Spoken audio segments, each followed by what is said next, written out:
хагцшгүй ханддаа хэлэхээр завдсан марташгүй муугээ төвчээ харвах сумны мөсөн шулуун хэлтрэх хадны шархан чулуун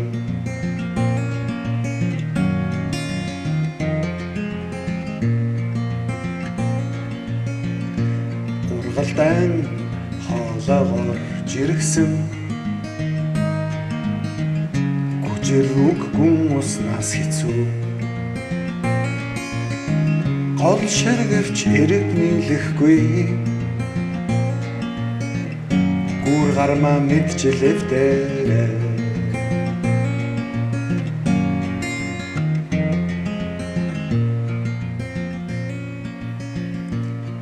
залхсан бурхад хаалгаа барахад залбирал бүхэн хаяг торно зориг турших алсын тэрэлот зорих зүгийг мангийг үлнэ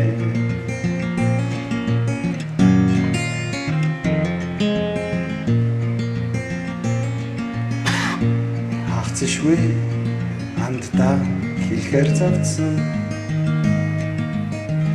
марташгүй муугээ төвчээ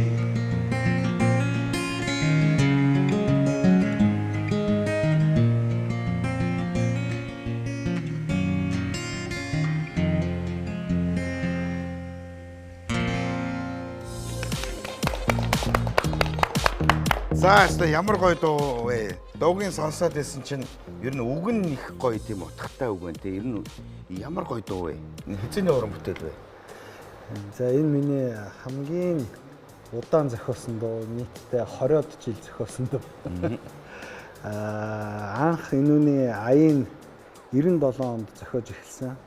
Тэгээд 2001 онд дуусгаад тэгээ 3 бадаг нь хоорондоо дандаа 5-6 жилийн зайтай төрсөн. Дандаа л миний амьдралд учирсан нэг юм хүнд шалгуур сорилтыг давсныхаа дараа ийм бадаг болж ингэж төрсөн. Уншиж гарсан их сайхан уран бүтээлийг өнөөдөр бид нар ингээд сонсож байна. За сайн байцгаана үзэгчдээ манай урт цагааны гудамж нэвтрүүлгийн цоо шинхэн дугаар одоо эхлэж байна. Тэгээд Бат оргил маань одоо үнэхээр гайхалтай сайхан уран бүтээл гээ бидэн сонсголоо. За манай урт цагааны гудамжийн эхлэхэд бол нэг спонсор байдаг тийм ээ. 150 жилийн түүхтэй алдарт Испаний Сан Мигель бивээр хэдүүлээд тулгаад нэвтрүүлгээ эхлэе да хэдүүлээ. За сайн байцгаана уу манайхаа. Сайхан хаврч гин үү? За гоё баяруудын ер нь ард гарлаа шүү дээ хэдүүлээ. Баяраас баярын хооронд өнгөрч штэ ер нь. Зөндөл олон баяр. Ширдэ толдаад өнгөрөөж юм да. Тийм биш үү? Хятад судлаач, орчуулагч Баатар хүү. Уран бүтээлч, эрх зүйч Бат оргил. Дуучин Наран цогт. Зүүнний бэлэгт эмнэлгийн захирал клиникийн профессор Бата. Монгол улсын соёлын тэргүүний ажилтан хуучир хөгжимчин Отгон Баатар. Тэгээ манай өнөөдрийн нэвтрүүлгээр их олон сайхан зочид ирсэн. За Бат оргил маань одоо нэгэн үе одоо охид бүсгүүчүүдийн зүрхийг шархлуулж одоо их олон бүсгүүчүүдийн краш байсан тийм ээ. Бид тэр чинь бас нэг төгсөлтөө хоёр болохоор Оо бас энэ дус нэг краш гараад ирсэн. Сая одоо нэвтрүүлгийн урилгыг орж ирээд хараа бүр баярлалаа штэ. Тэгсэн чинь харин краш ах маань хөгшрөөг байна. Энэ Бата амч та хоёрыг байрын солиулаад ер нь хажууд нь наалдуулаад суулгах штэ гэдэг. Хөгшөрснөө яаж мэдсэн гэж. Би ингээд нэг бааранд орохгүй юу. Тэгсэн чинь тайзан дээр нь өстө үнэн тасархай эмхтэй дуулж байна. Ямар гоё эмхтэй вэ гэж харчаал цаашаа явж ирсэн чинь нөгөө чи араас гүгээд ирэхгүй. Тэгэхээр чи хүн баярлт юм байгаа үстэй. Тэгэл за яах нү гэл ингээл яасан юм даа гэсэн чи. Бат оргил аха би таныг өстө цэцэрлэгт байхтаа гэж ясч.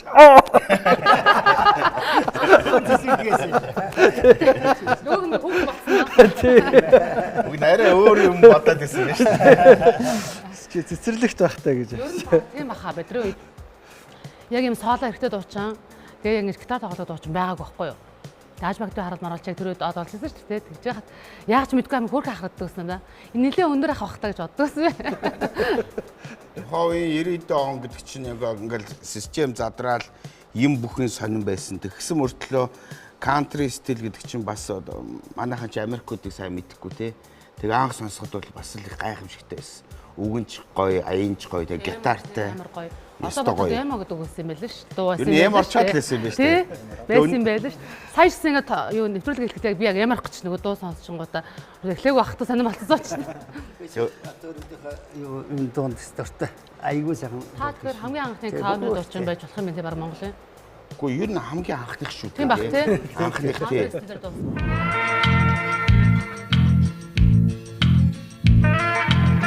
Шогтын харуул нэхөө аммаалан болоод таванда албанд морцсон хүүтэн амэндэхөө аммар болоод эсэмэнддэ албанд морцсон хүүтэн амэндэхөө аммар болоод эсэмэнддэ. Тэгээ country дуу гэж чинь бол яг манайхан чинь Америкийн зохиолын дуу гэдэг байгаа байхгүй бас тэгж хэлж болохгүй те. Америк дээр одоо хөдөө аж ахуйгаас гарсан бас нэг хөдөө аж ахуй одоо тэр ингээ малчтаас гарсан. Гэхдээ энэ чинь шал өөр стилэнд бол да. Маш гайхамшигтай. Тэгээ өнөөдрийн манай нэвтрүүлгээр өстө маш гоё зочид ирсэн байна. За манай Бат Оргил маань ирсэн. За манай зүүнний Бата эмч гэж одоо маш алдартай. За Монголын ер нь номер 1 хүн ирсэн дээ. Одоо зүүнний бэлэгт эмч гэж одоо маш мундаг одоо агуу эмчийн хүү Бата эмч маань ирсэн байна. За одоо манай наран цогтуу маань ирсэн юм. Одоо маш гоё одоо дээрвийн хуучны сайхан дуунуудыг гоё сайхан дуулж байгаа. Нэг хэсэг сая бас нэг жоохон нэлээд бас юуны Facebook-ийн бас том од болсон шүү таач тий. Тэгээд нааг бүр ингэ нэвтрүүлэг болгонд орохоор энийг асууад байгаа байхгүй. Яг би өөрийн жоохон сахилахгүй шүү дээ. Дээлээ тальчвал гэхгүй. Тэгээд дээлээ өмсчөө жоохон нөгөө ингэ ёс чимнэ баригдаад байна л да. Тэгээд нөгөө өөрийнх нь нөгөө унган зам тийм сахилахгүй. Тэгээд нөгөө наадмын үеэр яг би нөгөө наадмын баярын доорд орсон шүү дээ нурцагаанд. Тэг чи маргааш нь тэр хөөдлөд авахсан зураг байхгүй юу? Тэр нэг 8 10 онтой гэрт ингэ суудсан нэг шар дэлтэй зураг байсан наа та. Нээхгүй. Гэхдээ ер нь ямар ч тохиолдолд ер нь дээлээ тайлж таарна шүү дээ. Тийм биз дээ. Өөр өдөр ингэ жөмрөлөөд би энэ суужсан маргааш шууд маа гэж тайлал зураг авахулсан чинь эн чин галзуурц энэ дуучин чинь галзуурч. Тэг би анх амьдрал анх одоо оройн 7 цаг туцаа унтрааж үзсэн шүү дээ. Бүр амар дуудлага ирээд. Тэгээ энэ тэнд сайтаас алгаад би одоо тийм би мөмө гаргацсан мага сайт ярьдлагаа гэлтэй шүү. Би тэнд нь хараа өөгөө. Тэгээд юм. Тэгвэл одоо уран бүтээлийн хувьд бол үнэхээр гайхамшигтай. Нөгөө наад асуултын тухтай ярина гэдэг. Эргэл сөхнө гэдэг. Эргэж сөхнө гэж. За дараагийн маань зочин маань байж та одоо хятад судлаач Баатар хөө маань ирсэн байж байгаа. Хятад судлал гэхээр одоо мэдээж одоо хятад хэлээр бол одоо бас л одоо гайхамшигтай сайхан ярина. За Баатар хөө маань одоо бас бидэрт бол маш олон сайхан зүйлийг ярих баха. Тэгээд дараагийн маань зочин болохоор одоо хуучирч Огийн маань одоо ирсэн байгаа. Үнэхээр одоо хуучраар бол үнэхээр гайхамшигтай сайхан бидний одоо тий эрэгтэй хуучир чи ерөнхийдөө их ховор байд юм байна шүү дээ. Тэг өнөөдөр бол зочид бол маш сайхан зочид ирсэн байж гин. Тий. Тэгээ та нартай баярлалаа. Тэгээ хэдүүлээ одоо сайхан пивэ сайхан тулгын хэдүүдээ тийм ээ. Тэгээ манай нэвтрүүлгийн спонсороор Calpis гэдэг энэ гоё Японы ундаа байж байгаа. Мөн одоо Glukos гэдэг одоо энэ гоё 3 төрлийн цэврүүс байж байгаа. Ялангуяа арх дарс хэрэглэсэн үедээ энэ улааныг хэрэглэх хэрэгтэй. За одоо энэ цэнхрийн болохоор одоо фитнес хэрэг хийж явах үедээ уун. Ерөнхийдөө маш гоё юм бүтээгдэхүүнүүд байж байгаа. Тэгээ та нартаа сайн сайхныг хүсээд хэдүүл авантгаа тулгая да. Тэхүү. За Бата эмчээсээ би нэг юм бас асууя гэж бодоод байгаа. Мэдээж одоо аав ээжийн тухай мэдээж дурдсахгүй байхаа аргагүй. Мэдээж ээжээсээ тэр одоо мундаг эрдмийг авсан шүү дээ. Тэгээ зүүний гэж одоо бэлэгт гэж одоо тэр агуу эмч хүн байсан. Гэхдээ зүү гэдэг маань одоо яг одоо манай Монголын уламжилт ангаах ухаан мөн үү биш үү? Зарим нь одоо Хятадынх, Солонгосынх, Японых гээд олон улсууд булаацалтай байдаг. Яг одоо аль улсынх нь илүү гоё хөгжиж явсан юм бол. Энэ ямар эмчилгээ байд юм бэ? Зүүн имчилгээ бол ер нь юу л дээ 5000 жилийн түүхтэй. Зүүн имчилгээ бол яг утгаараа бол яг дандаа яг хатад имчилгээ энэ арга. Энэ дотор нь болохоор юу одоо салбар байна шүү дээ. Төөнөр имчилгээ, хануур имчилгээ гэдэг юм уу одоо бомб юу гэдэг энэ имчилгээ нь болохоор Монгол имлэгийн арга. Тэгэхээр энэ хоёр чинь нийлээд зүү төөнөр гэдэг имлэг үүсч хөгжсөн. Маш эртний имлэг л дээ. Тэгэхээр ягаад тэгэхээр энэ монголчууд ч юм болохоор мал, хүйтэн, нойтон гэдэг янз бүрийн юм дунд бэртэх янз бүрийн юм энэтэй үндэслээд дандаа нөгөө нэг халуунаар төөнөх, ханах, засал одоо нөгөө бигнүүр одоо юм байдаг шүү дээ. Халаагаад тийм аргуудаар хэрэгжилжсэн. Тэгэхээр энэ зүү имчилгээ чинь болохоор яг уламжлалтнууд хятадимлэг хажуугаар нь энэ яг төөн одоо ахаад хэллээ шүү дээ. Хануур засал энэ төр болохоор яг монгол имлэг. Энэ хоёр нэгдээд одоо ийм зүү төөнөр гэдэг ийм том шинжлэх ухаан болж өгсөн. Зарим тохиолдолд би жишээлбэл ингээд хараад байдаг байхгүй. Би бол зүү төөнөр гэдэг ийм сайн муу гэж байгаа юм шиг л дээ. Сайн мэдэхгүй. Дэлхийн шинжлэх ухаан хөгжөөл одоо ингээд MRI гэдэг аппаратанд оруулаад ийм ууж, янз янзын юм хийж. Тэгэх чи одоо хэдэн мянган жилийн өмнөх зүү маань одоо одын болтол одоо ингээд ам бүхтэй оршоод байгаа. Энэ яг ямар учиртай юм бол одоо зүүгээр эмчилж чаддгүй юм гэж одоо ер нь байх уу? Ингээ зүү хатгаал хүнийг эмчилнэ гэдэг хэрэг. Нэг л санаанд багтахгүй байгаа. Зүү имчилгээ гэхлээр чинь одоо энэ бол их том юм л да. Тухайн үед бол нөгөө Европ имчилгээр физик имчилгээний чиглэлээр ингээд яваад ирсэн дагуур тий. Одоо нөгөө физик имчилгээ гэдэг нөгөө зүү тавиул гэдэг ингээд нэгдэг. Одоо энэ 10 хэдэн оноос эхлээд яг дэлхийн нийтээр зүү имчилгээг бий даасан. Одоо имчилгээ болоод хөгжүүлсэн.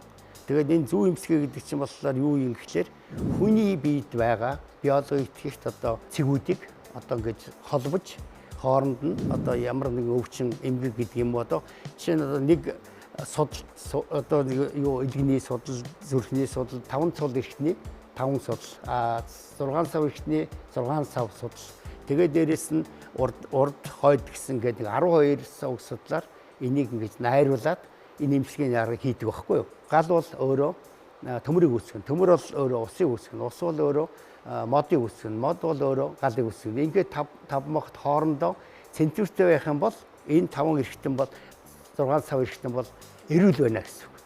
Айдлыг эрхтэн системд өөрчлөлт гараад одоо нөгөө энэ жинлүү гэдэг чинь болохоор яг суг хэрэгс хаана нэг газар одоо бүгдрөө таглараад энэ үйл ажиллагаа ингээд яг зүүгээр одоо ингээд чөлөөлөөд тэгж имчилж байгаа. Энэ чинь бол маш олон төрлийн үйлчлэг үзүүлнэ. Яг Европ хэлдэг нөгөө антибиотик өрөвчлөл яхахлаар антибиотик уудаг штэ. Өвчин намдах юм өвчин намдах хэлдэг штэ. Энэ биш ээ. Зүү имчилгээ чинь болохоор өвчнгөө намдаа өрөвчлөе дарна. Бүх юм чинь ингээд цусны эргэлтээр сайжруулна. Шингэлэх юм бол шингэлнэ гэдэг бүх юм чинь ингээд цогцоор нэг хийдэг байхгүй. Дан ганц биш. Одоо чинь нэг өвчин намдах шүд ингээд өвдлөх чинь юу тавилаа штэ. Хөвгөө гэдэг зэг дээр тавилаа. Яагаад өвчин намж ихлээр энэ цэг дээр тавихлаар энэ хүний одоо юуны сувг хэрэгцээр дамжаад энэ нөгөө эндорфин гэж байдсан ялгарна. Эндорфин ялгаагүй л дээ тийч нөгөө өвчин намдах юм байхгүй. Анилгинтэй адилхан. Тэгэд өөрөө ялгарнгуут нөгөө өвчин намчдаг. Ийм байх шигтэй юм байна ер нь. Зүү гэдэг чи өөрөө байж байгаа тийг санаас сонин зүйлүүд асууна. Би бас бодцсон байж байгаа. Зүү имчилгээ ч юм бол юу зөвхөн одоо тийм бүх төрлийн өвчнийг имчилнэ шүү дээ. Тэрнээс бол дан ганц одоо юу гэдэг мэдрэлийн ч юм уу одоо физик имчилгээний хэлбэр биш шүү. Энэ чинь маш том 5000 жилийн түүх гэдэг чинь бол энэ дэлхийн нийтээр нөгөө одоо юу Европ хэмжлэг чинь 300 жил түүхтэй шүү дээ. Тэрнээс өмнө үүсгэж чинь маш том агуу. За баярлалаа танд. Оргил маань ер нь сүүлийн үед их тийм нэг хэсэг дуулаад их гоё янз янзын клубүүд гоё вайн хаус өдр хийгээл их гоё юм хийсэн шүү дээ. Бас нэг гоё хоолны газар ч ажиллуулаад их гоё ер нь их олон ажил та сольжээ. Сүүлийн үед бас их гоё улс төрд үзээд би таныг бас гişүү болоосаа гэдээ бас бодоод сууж ирсэн. Юу хийгээд байл ер нь? Яг хөө ер нь сүүлийн үед нэг төсөл дээр л ажиллаад байгаа л да. Тэгээд энэ 16 оноос хойш нэг тийм судалгаа хийж эхэлсэн. Ер нь яагаад манай Монгол улс хөгждөггүй юм бэ? Бид нар одоо өвчнөөнл хичээлээ зүтгэлээ За манайхтай адилхан 150-аад улс байна. Бүгдээрээ л нэг юм хөгжиж буй гэсэн нэг юм хөрдөд байгаа юм шиг нэг тийм нэртэй. Тэгсэн мөртлөө ерөөсөө хөгждөггүй. Тэгэл нэг хөгжиж ийн л гээд байгаад байдаг. За тэгвэл хөгжиж чадсан улс ер нь хэд байдгийг ингээд үзэхээр нэг юм 5-6 улс л байгаа байхгүй юу? Одоо 20 дугаар зуунаас хойш. Тэгээ тэд нар яг яагаад хөгжсөн, хоорондоо юугаараа адилхан, бидний нэг хөгжиж ядаад байгаа 150 улс хоорондоо бас юугаараа адилхан гэдэг тийм судалгаа хийгээд их хачирхалтай дүн шинжилгээ хийгдсэн. Тэгээд одоо жишээ нь ийм сэхэтэнгүй ард түмэн хөгждөг юм байна. Тэгэхээр сэхэтэн гэхээр манайх зүгээр л нэг ийм биеийн хөдөлмөр эрхэлдэггүй хүн болгоныг л сэхэтэн гэл нэг ийм ажилд орохороо ингээл үүсэл гаргал гэхээр сэхэтэн гэл ингэдэг шүү дээ. Тэр чинь сэхэтэн гэдэг үгийг хитрхи хавтгааруулж ойлгосноос болж байгаа юм байна л да. Сэхэтэн гэдэг чинь Монголын тэр хуучин үүсэл гарал нь бусдын төлөө сэхэрсэн гэсэн утгатай үг те. Тэр чинь одоо сэхсэн биш, сэхэрсэн те. Тэгээд тэр ямар хүн тийм сэхэрсэн байд юм бэ гэхээр нэгдүгээрт бусдын төлөө сэтгэл байх хэвээр. Хоёрдугаарт мэдлэг туршлагатай байх хэвээр. Гуравдугаарт иргэний зоригтой байх хэвээр. Дөрөвдүгээрт төлөвшсөн байх хэвээр гэдэг юм. Тэгээ энэ дөрвийн аль нэг нь байхгүй болчихвол тэр хүн сэхэтэн байж чадхаа болчдөг те. Тэгээ тэр сэхэтэн бол үндэсний санаа гэдэг зүйлийг бий болгодог.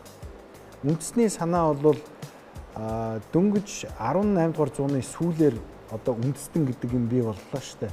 Тэрнээс өмнө одоо Монголын нууц товчоог уншиж байхад бол тэнцээ үндэстэн гэж үг байхгүй шүү дээ. Тэнд бол иргэд гэж вэ, аймаг гэж вэ, овог гэж вэ те. Гэхдээ үндэстэн гэж байхгүй.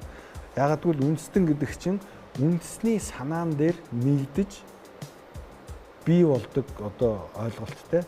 Тэгээ тэрүүний чинь бий болгодог хүмүүсийн сэхэтнүүд гэдэг юм байна.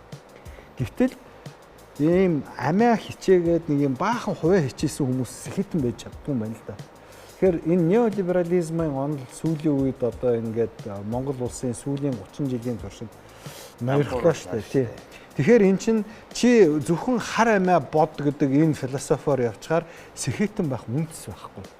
Тэгэхээр сэхэтэнгөө тэр үндэстэн чинь задраад хүн ам болчих тийм байна.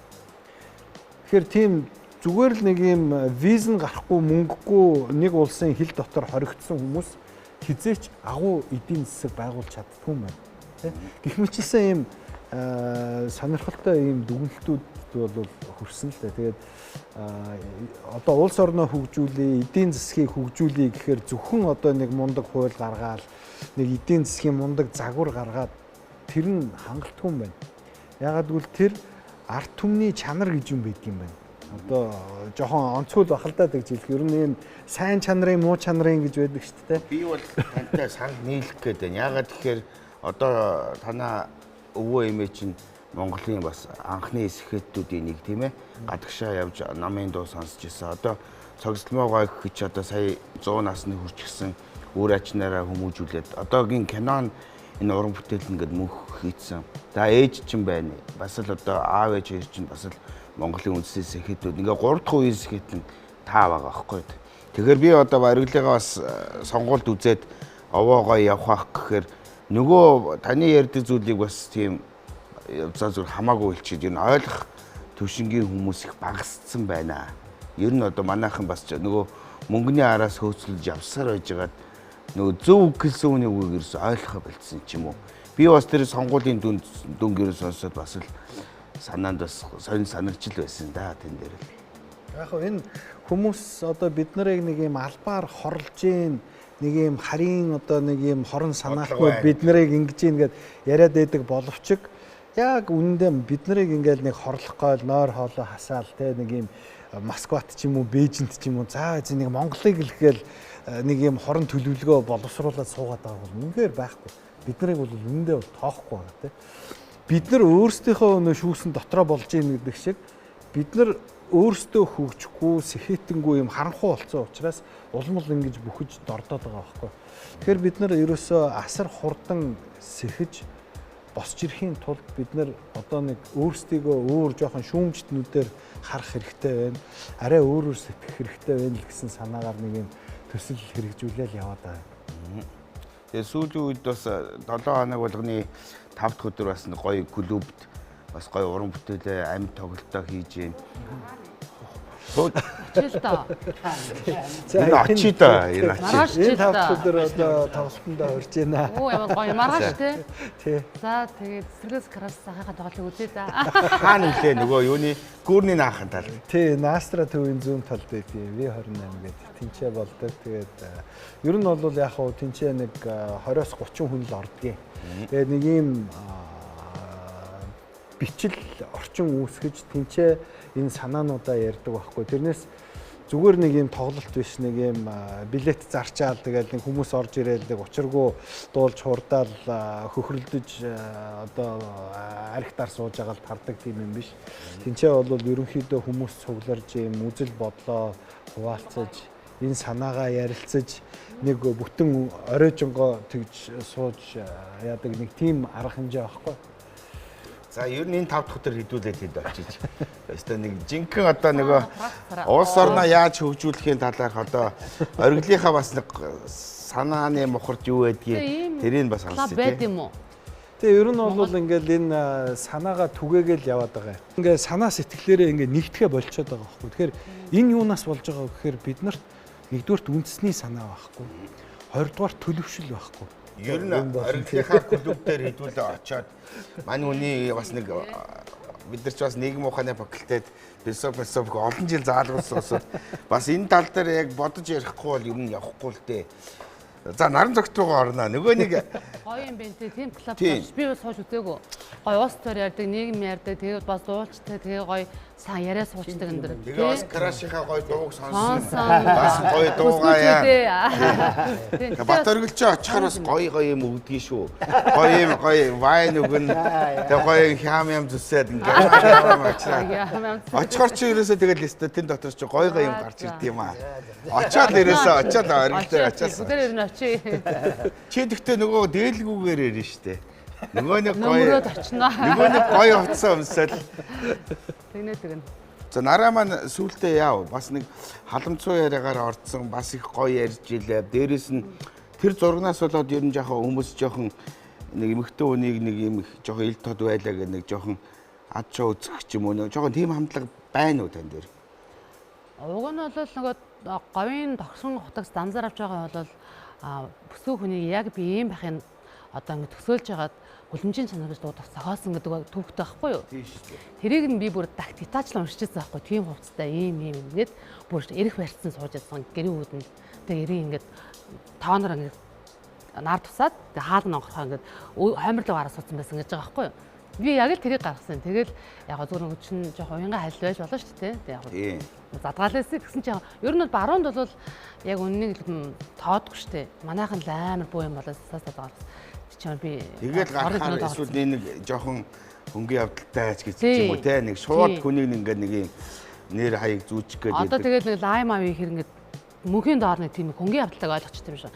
Тэр чин бол хувь хүний характераас шал өөр юм баггүй. Зүгээр л би нэг сахилахгүй л болохоос биш миний нөгөө яг хүмүүжил дотор тийм хөнгөн явдал байхгүй. Тэр чи яа далиндуудаад бас сайхан гоё эмэгтэй хүмүүс бие хаагаа үзүүлээд сошиал тавьж болно шүү дээ. Тэр яагаад болохгүй ш. Данзаар явж байгаа шүлгэн дээр хүртэл байж байгаа шүү дээ. Тэр 5 метр хүүгээрээ тэр сайхан бүсгүй үнийг мэдэрч ингээ сайхан жаргая л гэсэн дуу шүү дээ. Ямар ч тийм буруу юмд бол уруу татсан юм байхгүй шүү дээ. Гэхдээ яг өөр нь бол яг ингэдэм мэн сошиал ертөнцид ингэж сөрөг байгаа хүмүүс ерөөсөө хөш хүмүүс л байд юм байна. Манай ээж үеийн ихш нар л байд юм байна. Дандаа тийм ихш нар бичиж байгаа байхгүй бүр чат руу орж ирээд. Миний бүр чат бүр ингэ дэлбэрчээс би уцаа унтрааж байгаа юм чинь.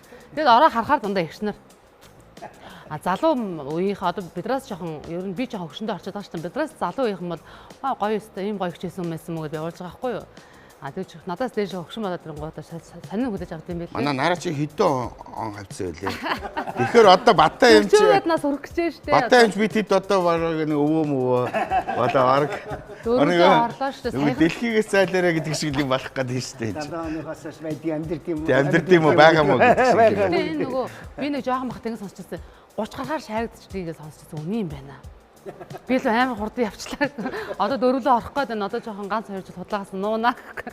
Би бол наадах чи эсрэг байгаа хгүй. Ягаад тэгэхээр ингээл Вьетнам, Тайландд явж явах чинь одоо нэг залуухан гой хүнтэй танилцаад буу халаад суусан чинь найз охин мөхөн гэх нэг хөрх охин мөх ирсэн гитар метр тоглоод Нас масын нас усан чинь 68-тай ах байгаа байхгүй юу? Надаас чи одоо бараг 20-од насаар ах мөртлөө царай зүсэн шингэн байгаа. Бид нар чи өөрөө өөрсдийгөө ингээд хөгшрүүлээд байгаа байхгүй юу? Миний нас гэдэг чи хөдөлгөөн юм л та.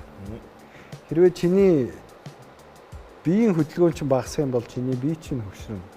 Чиний сэтгэл хөдлөл чинь багасах юм бол чиний сэтгэл хөгшрөн тий. Тэгэл би бол одоо жишээ нь 30-тай хөгшчүүлийг мэднэ. Би 50-тай залуучуудыг танина тий. Одоо тэгэхээр За яасан. Яг л гол нь олж ирлээ өнөө. Тэр чинь тэгэл нэг юм зүгээр л нэг пив үзээлээ, телевизэр үзээл түнс идэд хөвтөд байгаа амтан бол яагаад ч тэр 20-тай байгаад нэмэргүй байхгүй. Тийм байна. Хөшөө уралдаа гэхэд бол тэр гүцэхгүй байхгүй намайг тий. Тийм байна. Тэр сэтгэл хөдлөл гэдэг чинь чи ингээ гой залуу харагдчихэж болно. Тэгээ юу ч болж исэн юм тоодгүй ингээл нэг ингээд байж идэг хүн бол тэр чинь ингээ Өлөжирсэн тий. Хүн үг гэлгээ. Тэр чинь үгүй юм болсон байгаа байхгүй тий. Би тийм 20-тай өвгчүүдийг мэднэ. 20-тай өгч. 50-тай залууг мэднэ гэж шүү. Тийм ээ. Наач үнэн л үгтэй. За нараа маань хуучны маш гоё дуунуудыг дуулж байгаа. Сүүлийн үед бас сонсоход тэр одоо уянга цагаан хуруу цэцгчний хүсэл гэдэг энэ гоё дуунуудыг бас дуулах албан ёсны эрхийг авцсан тийм ээ. Зөөлөн дуутай Дахны инх хот гэж гавьяд гэсэн Бардын инх хот гавьяд гэж тий. Уянга цагаан хуруу тогтгоо боллоо хөгжмийн гişг. За тэгэл хайргүй байх аргагүй маш олон дуунууд 80-аас одоо 90 оны одоо сүүл хүртэл дуулсан шүү дээ. Гой зөөлгөн дуутай яочин чи хичээсэн те. Тэгээд сүүлд нөгөө Дахны театрт очиод дуучин болсон тийм хичээдэг байхгүй. Тэр би жоохон бахта дундгойн цагаан төлөр сумагч би чинь тэгээд сумын үүслэр нэг тогтгоо боллоо гэдэг дууг сонсч ирсэн. Нэг хавар. Тэгээд тэрнээс хойш тогтгоо боллоо гэдэг дуу хүүхд яргаа надан дуулдаг. За ямар нэгэн уралдаанд дуулдаг гэж жагаад. Тэгээд азар дуучин болсон хойно нөгөө надад бас нэг юм өндөр хувьтай би чи ормог төлчин бас таттай. Тэгээд гэр бүлээс нь санаас ирээд юу ирээд одоо манай ээжинд өнөөцөг түүжлэг өргөж өгөөч ээ. Зэсгчний үсэн дууг нь экул бурмагч ингээ олон дууч дуулсан. Энэ удаа танд ингээ албан ёсны эрхээр өгмөр байна гэд уран бүтээлийн CD-г нь малгайг нь хүртэл тавьчих өгсөн гэр бүлийнх нь. Тэгээ би албан ёсны эрхийн авсан. Ер нь бол гэр бүлийнхэнд 70% байсан байлээ л дээ. Тэгээд зохиогч эрхэнд нь 30 байдаг. Тэгээ би ерөнхийдөө авцсан. Тэгээд одоо энэ хөгжмийн гişг хөөх энэ сайхан дуу тэр гавьяд бол хөгжмийн гişг гэдэг дуу цөөхөн дуулсан юм билээ тэр үедээ. Тэгээ одоо хүмүүс нөгөө намайг ахаад дуулсныг зарим хүмүүс мэдэхгүй ихэнх нь нөгөө хөгжмийн гişгийн наран цогт гэдэг байхгүй. Энэ чинь уул нь бол Дахны театраар агуулсан Бардын инх хот гэдэг хүний 89 онд дуулсан дуу байхгүй юу? Би ингэж ойлгоод байгаа. Ер нь тэр дээр үеийн 70 80 оны тэр алтан үед маш гоё дуунууд зохиогдоод тэгээ тэр дуучин маань одоо бас ингээд дуулахаа болоод бас борхон болоод явчихаар тэр дуу маань байхгүй болчихж байгаа. Гэтэл одоо орчин үеийн залуучууд ингээд уран бүтээлчид тэр дууг чинь шинэ найруулгаар хийгээд ингээд дуулахаар тэр дууг чинь дахиад амьдруулж байгаа байхгүй юу. Тэгээ таныг одоо бас энэ сайхан нэвтрүүлэгт ирсэн юм чинь энэ тайзан дээр урьж энэ сайхан шидэвэр болсон дууга сонсъё гэж бодож байна. Таныг тайзан дээр урьж.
Жижиг торгон ихний зүс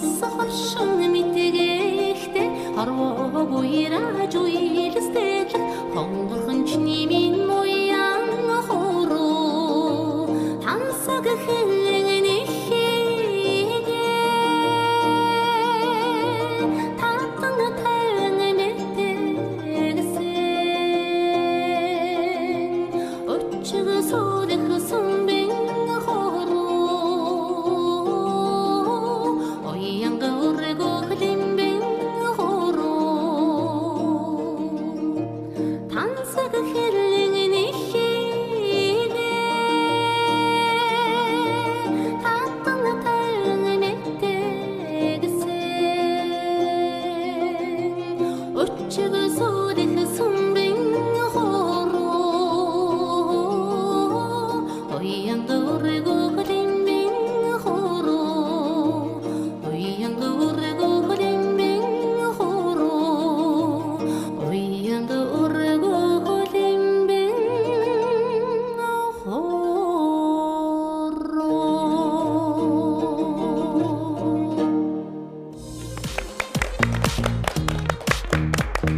Нэвтрүүлгийн ивент тэтгэгч дурсамж бүтээх тансаг амт Сан Мигуэл.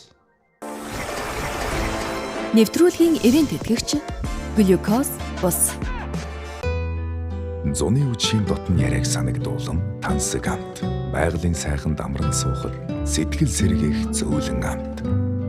Урт өдрийн дараа альжаалаа тайлан суухад төгс тохирох цэв хүйтэн сэнгэнсэн амт. Энэ бүх мэдрэмжийг дэлхий дахинад түгээсэн эгэлгүй нэгэн шар айраг. Сан Мигуэл.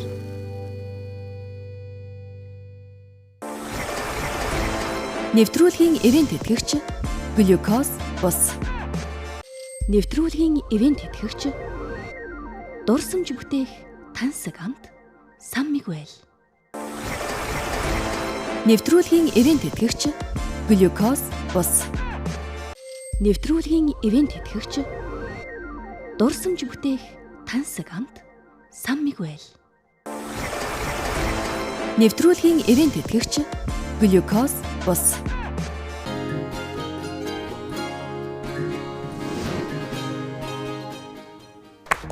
За нарадуудаа баярлалаа нэрээ. Баахан хар юмнуудын дунд нэр орж ирээ. Биднийгээ их гоё чимжийн ямар сайхан гоё дуу сонсгоч байна. Хуучны сайхан дуу баярлалаа танд. Тэгэн цагийн доноонд нөгөө энэ радиогоор сонсч байгаа санагдаж байна та нарт. Гоё зөвхөн. Би нөгөө гавьяатан дууг яг хуучнаар нь би өөрөө төсөлд амьдтай штеп гавьяаттай. Тэгээд яг хуучнаар нь эвдэхгүй. Яг одоо ингээд Монголын радио сонсож байгаа юм шиг хүмүүст дахиад тийм мэдрэмж хүлээсэн гэж боддог байхгүй юу. Тэгэхээр ер нь бол эвдэг байгаа зү. Харин хоолой маш гоё цэйлхэн байна. Тэгээд ийм элдв маяг байхгүй. Яг одоо ингээд сүүлийн үед дуунуудыг ингээд нэг юм өөр болгож जैन, импровизац хийж ийн энэ гэдэг ингээд айгүй их эвдээд байдаг. Тэгээд бас импровизац чинь хүний одоо чадварын бас юм оргил шүү дээ. Тэгээд чадахгүй ээжиж импровизац их хийдэг те. Гэтэл саяын дууг бол ингээд нэгдүгээрт яг ном ёсоор нь айгүй гоё уламжлалт аргаар нь дуулахдаа бас айгүй гоё тийм цэйлхэн дээрээс нь их гоё дотортой дуулж байна тийм техникийн хувьд айгүй мундаг мөртлөө нэг юм хоосон дуулаад байдаг дуучтай байдаг шүү дээ. Гэтэл саяных бол айгүй гоё нэг юм сэтгэл яг юм дотортой айгүй гоё дуулж байна. Надад маш их таалагдлаа. Илүү юм байхгүй, дутуу юм байхгүй. Ерөөсөө гурил мах хоёроор ямар гоё цөөн хийж байл гэдэг шиг тий. Ерөөсөө тэр нэг олон материалтай биш байд юм ба штэ. Үнэхээр одоо гайхамшигтай. За тэгээд манай Баатар хүү манай ер нь ярианд их оролцохгүй бол ерөн суугаад байдаг. Нэг өөрийнхөө ээлжин дээр л нэг нам авнаа л гэдэг шиг. За Баатар хүү маань одоо хятад судлаар их олон жил ажиллаж байгаа. Маш олон одоо төрийн хэмжээний томоохон орчуулгуудыг хийдэг. Хятадууд чинь ингээд их олон хэлээр ярьж байгаа штэ. Тэгсэн мөртлөө янз янзын аялал байдаг. Зарим өмнөд хэддийнхэн хойд хэддийнхнийгаа хэлийг ойлгохгүй гэдэг. Гэтэл монгол хүн ер нь хятад хэл сурах нь амархан уу? Ер нь яаж орчуулдаг юм бэ? Хятад хэлийг. Урт цагааны гудамж гэж байна те. 1959-60 оны үед энэ одоо энэ хойноогоо урт цагааны барилгыг хятад ажиллаж барьсан байдэ. Монгол бүгд найрамдах Монгол ард улсын үйлдвэрлэл хоршоолын төв зөвлөлийн захиалгаар бүгд найрамдах дард улсын буцалтгүй тусламжийн хөрөнгө буцалтгүй тусламжаар ирсэн энэ ажилчид барьсан мэт. Монголчууд бид нөгөө Алтай язгуурын хэл учраас ер нь гадаад хэл сурах маш авьяастай ард түмэн гэж дэлхийн нийтээр ч ярьдаг, бид ч үгээрээ бас дотроо бас ярьдаг. Дашуурн сонирхолтой ер нь Монголын анхны орчуулагч бол мэдээж хятад хэлний орчуулагч байсан байж таараа тий. Хүн нүгийн үе мэй Монголын уудам талд төрт ёс үүснээс хойш. Дээрээс нь Монголын энэ орчуулгын тэгэхээр Монголын орчуулгын салбарын хөгжил хятад хэлний орчуулагчдын оруулсан хувь нэмэр бол би бол одоо асар их л гэж бас үздэг. Тэгээд бас өөрийн энэ мэрэгшиж байнга ажилладаг энэ синхрон орчуулгын салбартай бас таны асуултанд уяхад хятад хэл бол хан санзаараа үгээр явдаг. Монгол хэл бол тийм биш. Дандаа өгүүлбэрээр ингээ бүтэн явдаг бас онцлогтой өөр байдаг. Тэгээд бас энэ синхрон орчуулагч бол дэлхийн нэлээд хүнд хэцүү мэрэгжлийн нэг гэж тооцогддог бөгөөд яг синхрон орчуулгын бүхээгт ажиллаж байхад бол орчуулагчийн толгой дотор бол яг тийм араа хүрд ажиллаад юм хиншүү хэрвс гарч байгаа мэт ийм өндөр хэмжээнд ачаалттай ажилдаг гэж судлаачид үздэг юм билээ. Тэгээ магадгүй зарим нь бол синхрон орчуулагч нараа урт наслтгүй гэж хэлээд манай найз нөхөд намайг одоо жаахан цөөн ажиллаж байгаа ч гэж хэлдэг. Харамсалтай Монгол юм болов? Асар ядардаг, маш өндөр ачаал авдаг учраас ер нь манай орчуулагч нарт одоо Монголд хүний нөөц харамсалтай нь харцсангуу хомс учраас тэгэл одоо өдөрт 8 цаг тасралтгүй орчуулах тохиолдол зөндөн байдаг. Уг нь олон улсын стандарт бол дандаа 2 цагаар ээлжилж явдаг. Манай нэг найз хятад хэлний орчуулагч найз байдгийн цэцэнт гээд нөхөр өөр Монгол. Тэр хүн надад хэлжсэн хятад хэлэн дээр одоо монголчууд хамгийн муухай үнэртэй зүйлийг бас монголчуудын нэг үг байдаг штэ.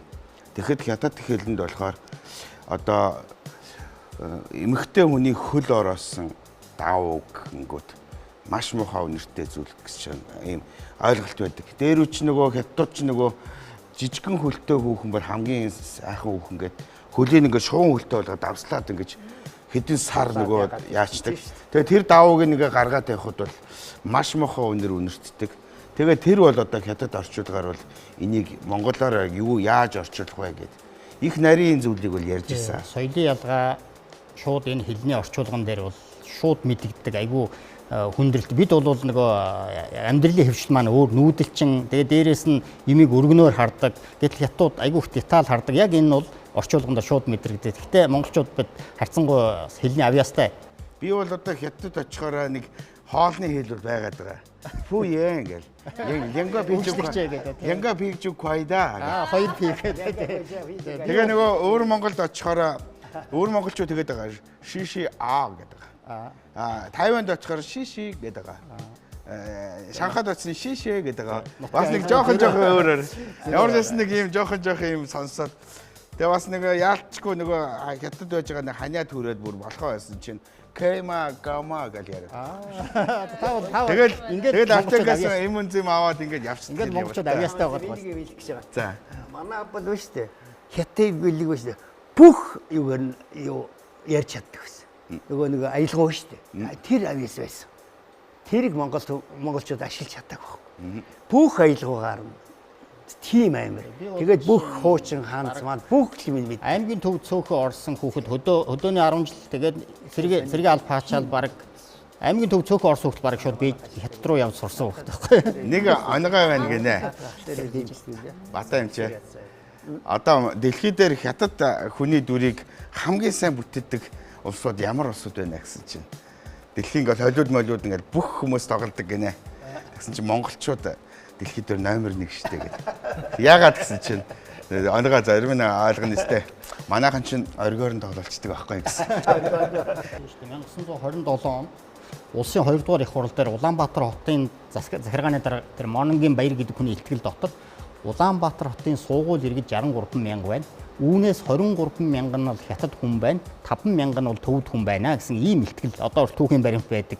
Ер нь 1680-аад оны эхээр анхны хятадын бизнес эрхлэгч компаниуд Монгол нутагт хөл тавьснаас хойш энэ хооронд олон зүйлийн соёлын солилцоо бизнесийн харилцаагаар дамжаад Монгол нутагт шингэж үүгээр дамжаад ахын хэрэглээ за цаашлаад ахын соёл за дээрээс нь энэ бүр урлаг уран сайханд хүртэл шингээд ингэж соёлын нэлээд том нэвчилт явагдсандаа сүүлийн 300 ширхэг жил явагдаж ирсэн. Монгол орныг нефт хоошны хөндлөн явсан энэ цайны зам дагаад мөн хятадын соёл иргэншил, хятадын соёл, урлагийн болон ахуйн соёл нэлээд хүчтэйгээр орж ирсний нэг хэсэг нь бол одоо энэ хүрээ соёл гэж. Ер нь юу гэдгийг 19-р зууны сүүлч 20-р зууны ихээр хүрээ гэсэн нэг тийм хүрээ соёл өөрийн гэсэн өнгө төрхөө бий болгоод дуу, хуур, хөгжим, клуб юу гэдэг эдгээр зүйлүүд бол хятад худалдаачид, за цайны замын жинчид эдгээрээс бол нэлээд их гаралтай гэж бол харагддаг. За манай хуучирч Огийн маань ерөнхийдөө бас их гоё мундаг бид бүхнийг бас гоё дуу хуураар мэлахгаа, сонор мэлахгаад ирсэн. Тэгээ Огийн маань Отгонбаатар маань одоо дөнгөж саяхан хөдөлмөрийн хүндэт медалаар ингээд шагнагдаад ирсэн. Баяр хүргэе. Тэгээ Огийн маань ингэж байна. Өнөөдөр бас студиудээр ирэхдээ 3 төрлийн хуучиртай ирсэн. Тэгээ ялангуяа хуучир тоглолтог эрэхтэй хүн ховор байдаг гэж байгаа. Тэгээ Огийн маань ирсэн хуучраа бид нар цаахан тайлбарж өгөөч. Ямар учиртай вэ? Энэ хөгжим маань одоо Монгол улсын соёлын гавьяа зүтгэлдэг хөгжим урлаач байгуулж явахыг хийсэн. Нэг эвэрт гөрөөстөө загварын өнөө маягийн хөгжим байгаа. Энэ сарыг болохоор Монгол ямааны ярьсаар сарлж хийсэн байгаа. Тэгээ иймэрхүү маягийн хөгжмийг авч 3 төрлийн хөгжмийг авчихсан байгаа. Та бүхэндээ бас өнөөдрөөс энийг тоглож сонирхолнаа. Та ингээд сууж байгаа тайзан гарахгүйгээр ингээд тоглож болох уу? Болно.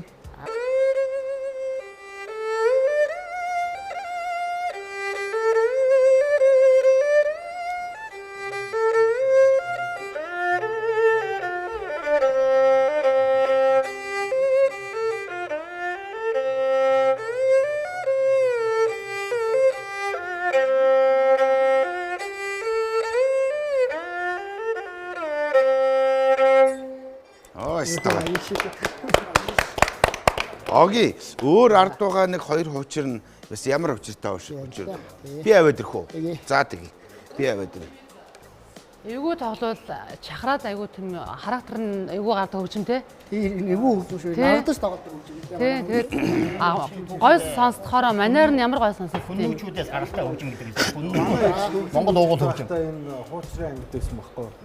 Гэхдээ ястай бүр нэг юм чихэн дотор нэг юм тасалж байгаа юм шиг л ингээд хэвчээ амар дуурдаг байж үлээ.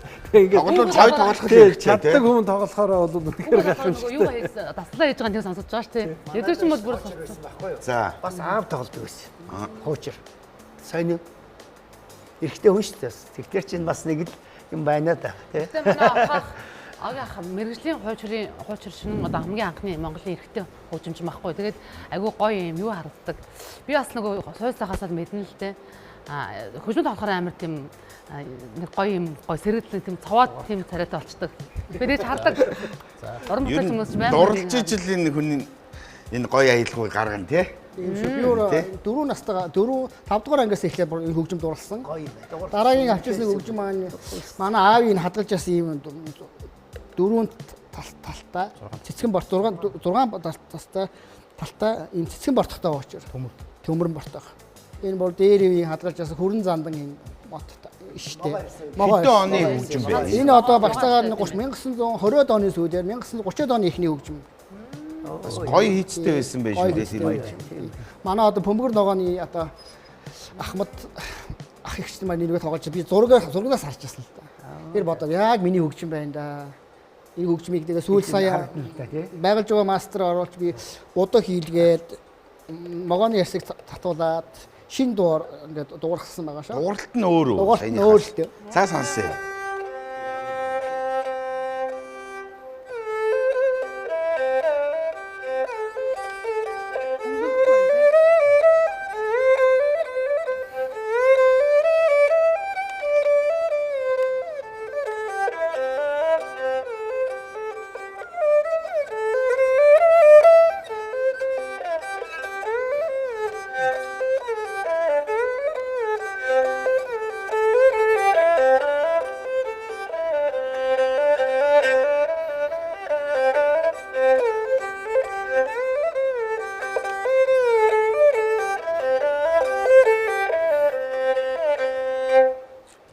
Ямар гоё юм бэ?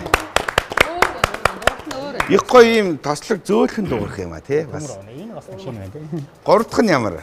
Дараачийн манай хятад мастрыг надад хийж дурсгасан. Хоочор 2 цэцтэй. За. Хоочор хөгжим байна.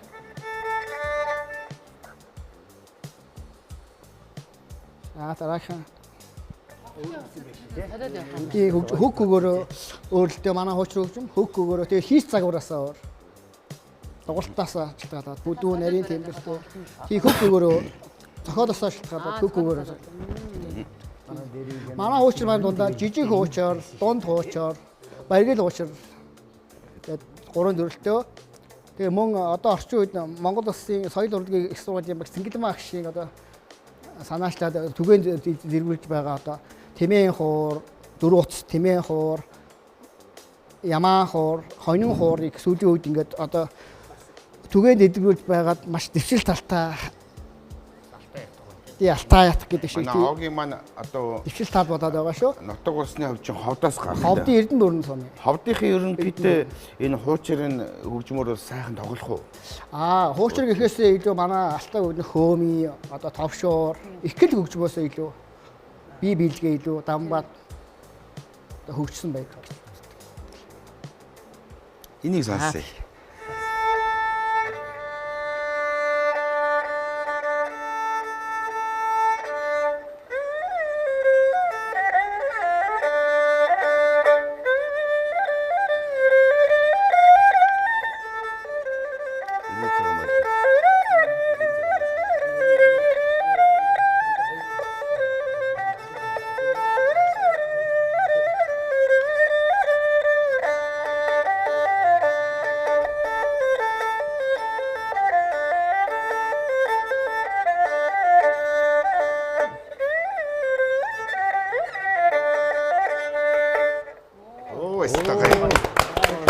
Таны ингээд гоё тоглож байгааг харсан чи би бүр сэтгэл хөдлөөд манай ангийнхан чи урлаг судлалын төгсөөд манай ангийнхан чи Бат оргилч гэсэн манай ангаар байнга орж ирнэ.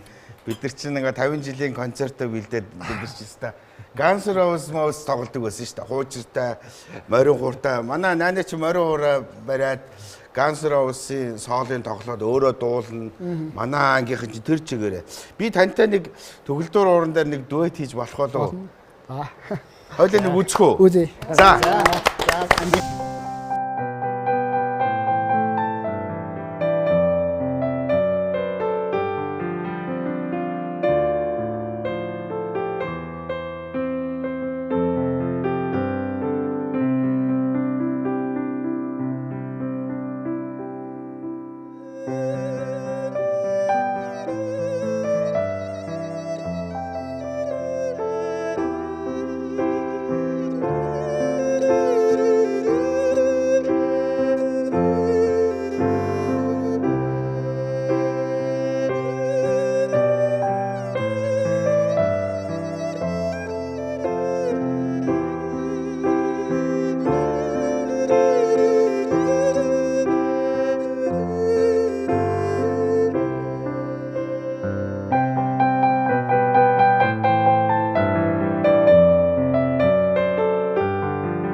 Хуучиртай ингээд нийлээд үзсэн чинь ямар гайхамшигтай юм бэ?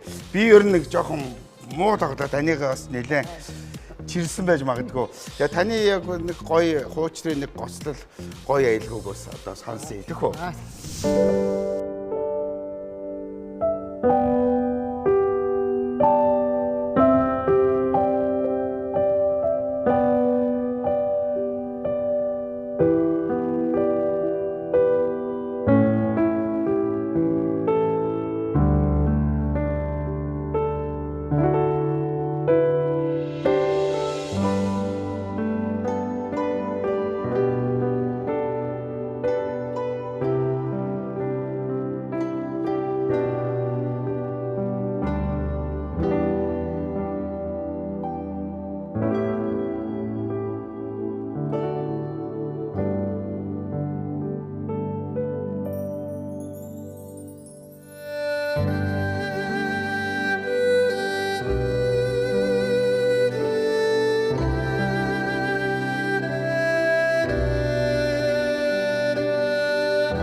За эсвэл үнэхээр одоо хуучир хөгжим гэдэг чи одоо ямар гайхалшигтай хөгжим бэ? Тэгээ хөгжмнөөсөө илүү бас хөгжимж байгаа Огийн маань үнэхээр одоо гайхамшигтай амьлуулж байна. Танд одоо ингээд бишрэн мөргөө бид нэр. Үнэхээр одоо гайхамшигтай байна. Аян ингээд явсан чинь яаж ийм гоё барууны ийм аялгауг ийм гоё Аз болгож тоглож болдгийм бэ гэдэг бол надад үнэхээр их гайхалтай санагдлаа. Гоё бүтээл болсон юм байна. Сайхан байна. Тэгээд яг хөө би бас яаж зүгээр суух уу? Юу яах вэ? За нөгөө гоё хариу барьчих уу? Гоё юм шүү дээ. Батөрхий одоо хамгийн лаг дуу шүү дээ. Би бол боддیں۔ Аж өгдөө хараа. За энэ дуугаар ерөөсөө төсөөлөхгүй. Ерөөсөө. Аж бүгдийн харуулнэ хөө. Амгалан болоод тайвандаа албанд морцсон хүүтэн аминдехөө амар болоод эсэм мэндэ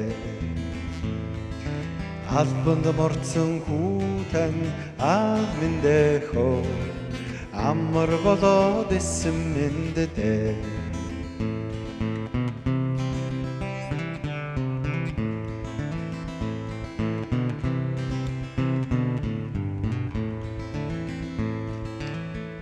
Чихмэн хангнаад байх чинь хөө Багын найз минь дурсаа юм болов. Бэс ноёны бошхон үгүй ч болоосаа бургаст голдон дахин очимсан. Бэс ноёны бошхон үгүй ч болоосаа бургаст голдон дахин очимсан.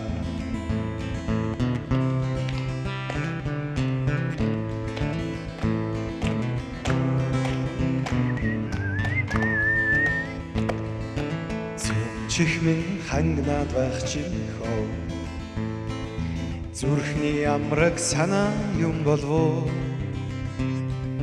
Засаг ноёны дөнгөн үгүй ч болоосай зурч болтугай хүүгээ харах юмсан.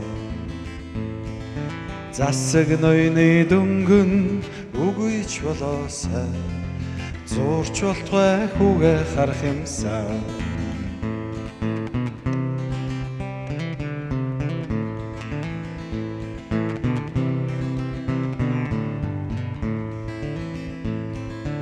Бомбон үлнэхо борхын шинжин юм уу да. Бан дэ цохмын татлаад байх чинхөө буцаж харахын шинжин юм уу да. Бан дэ цохмын татлаад байх чинхөө буцаж харахын шинжин юм уу да.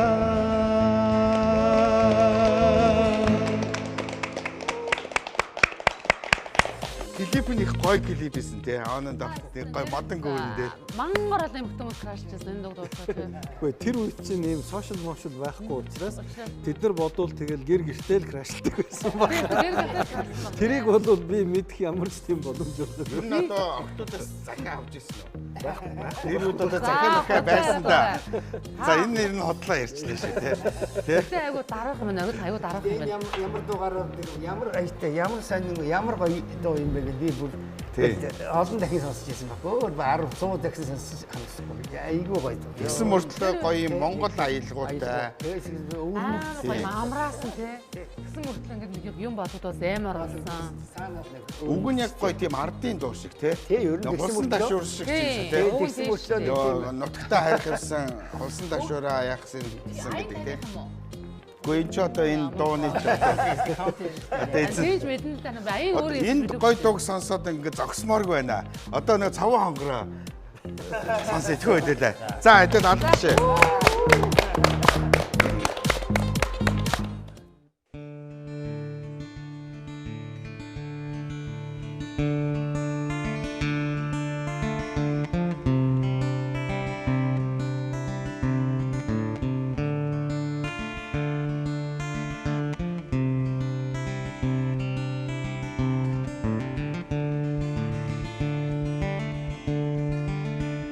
Ангийн хошууны даваат залангийн түмэн ахтны түрүүнд дүүлж явдаг байлаа. 15 лангийн алтан ямбугээр алс холын газар зарагдсан билээ.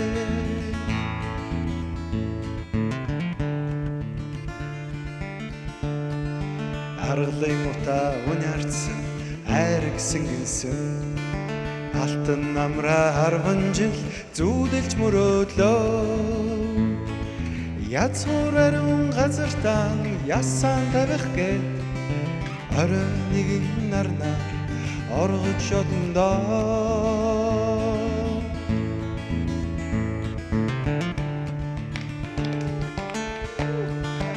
Алтар чимсэн аргамж минь алдарч тасарлаа. Шансын сайныг сорсоор нутгаан би зорлоо. Шандын говийг гаталсаар шантарч ядарлаа. Шаргал сайхан тал минь тэртээ хараглаа.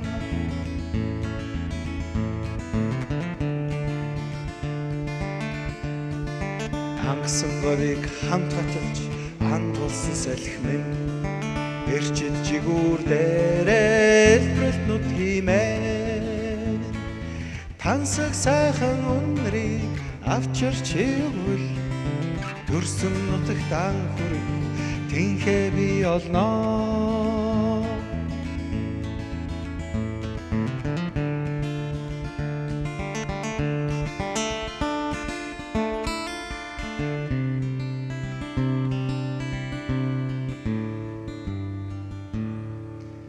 Нутгимэн саруул талыг салхимын чи хүрээч хүрээч.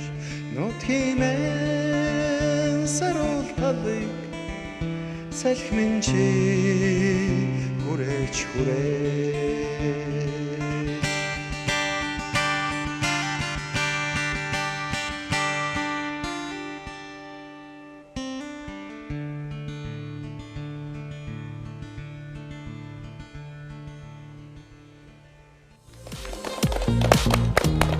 Нүдэнд бол нөгөө юу л харагдаад байна.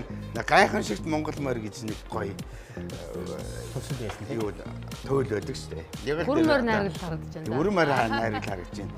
Тэгээ манай Батөргөл ч одоо манай Монголын хамгийн анхны country стилийг гаргаж ирсэн. Тэгээд энэ дууны үгийг би зүгээр бодохоор юу гэж ойлгож байна гэхээр бас эмээгийн бас юм байна тий. Эмээ нь одоо цогцлогоо гоч одоо Монголын хамгийн анхны саксофон тоглосон хүн шүү дээ. Цогцлогоо чинь Одоо яа сэсэн шидийн бүх гоё юм зориулсан зохиоцсон байт юм бэ тий. тэгээд тэр дууных нь үг нь болохоор яг тэр ардын дуу шиг. Тэгээд төгсөж байгаа тэр гитар дээр хуурын гоё ингээд татлага яад морины явдал яваад байгаа байхгүй. Би өнөөдөр энэ контраст гэдэг би өнөөдөр сонсож байгаа. Би мэдэхгүй шүү дээ. Би яаж мэдхийн тэр чинь урлагийн хэлийг мэдэхгүй. Тэгээд ингээд энэ ямар гоё юутэй гэсэн чинь өөд контраст юм биш. Тэгээд одоо шал өөрмөс юм аа. Ямар гоё юм бэ? Том албай. Монгол ирчүүдэд Монгол хүмүүст ирдэг дөрвөн том албай нэг бол нэгдүгээр өртөө алба, дараа нь бол харуулын алба, дараа нь цэргийн алба. За ялангуяа энэ харуулын алба гэдэг бол одоо юу гэдгийг Монголын уудам говийн хойд хэсгээр тэр Ашаагийн говьоос Ажигдын нурууны тэр үүр ингэрээр явсан хилийн харуулууд бол тэгээ энэ тухайн 1719-р 18-р зуун 19-р зууны үед эсэн тэр одоо хилийн харуулын сэдвтэй тэ үгтэй тэгээ дээрэс нь аялгауны маньяч гэсэн тэгжил нутгаан санж тэмүүлж байгаа. Тэр үед бол тийм үндсэндээ баг хугацаагүй зэрэгт явдаг байсан. Тийм манай юу гэдгийг 1900 оны эхний үеийн дуунууч ирнэ дандаа хугацаагүй зэрэг алгирмаа инээ дээрээ гэдэг тиймэрхүү юунод гараад идэг штэ тий. Тэгээ ер нь дууны ер нь түүхэн тийм байгаа байх гэж бодож байна. Оргилдоо баярлалаа. Үнэхээр одоо яа харахгүй Монгол улсад одоо залуучуудын хувьд одоо эрх чөлөө арчил гэж явсаар байж байгаа бид нар өөрсдийнхээ тэр үнэтэй оюун санааны идеалуулах тэр оюун санааны манлайлал тэр сэхэтэн гэдэг хүмүүсээ бид нар алдсан. Тэгээд Бат оргилоор маань одоо энэ одоо сайхан зүйл маань ингэж хөгжиж цаашаа дэвжих болтугай гэж одоо өрөөё Бат оргилдоо. Манай ах чи ямар ч гоё гүндүү гоё юм юу гэнэ саксо максо биш нэх гоё юм. Нэх гоё юм хайрламар хайр хөрмөр. Ганцаараа авах нь саксорнаа. Ганцаараа бол саксорнаа гэж. За тэр л үнэн баг. Таасаа божигноосон гэсэн үг юу? Гэхдээ ер нь божигноосон гэж би бодоод байгаа шүү дээ. Божигноос амтсан юм та харнаас. Амжаагүй юугаач мэдэхгүйсээр байгаа л ярьсан. Божигноо шинжтэй байна. Гоё даруухан юм. Би ихтэй нэг ийм залуучууд дуртай шүү дээ. Ийм залуучуудад гинэ. Ийм даруухан юм. Ямар өргөс аяа бид country гэдэг юм биш. Би мэдж явдаа шүү дээ. Яг нь ер нь энэ нийт стилийн болохоор bluegrass гэж хэлдэг л дээ. Өнөө ногоо морь гэдэг шиг хөх өвс гэдэг нэртэй байхгүй. Bluegrass гэдэг. Дотроо энэ чинь country folk гэдэг. Тэгээд аж богдын харуул болохоор country, цаваа хонгор болохоор folk байхгүй.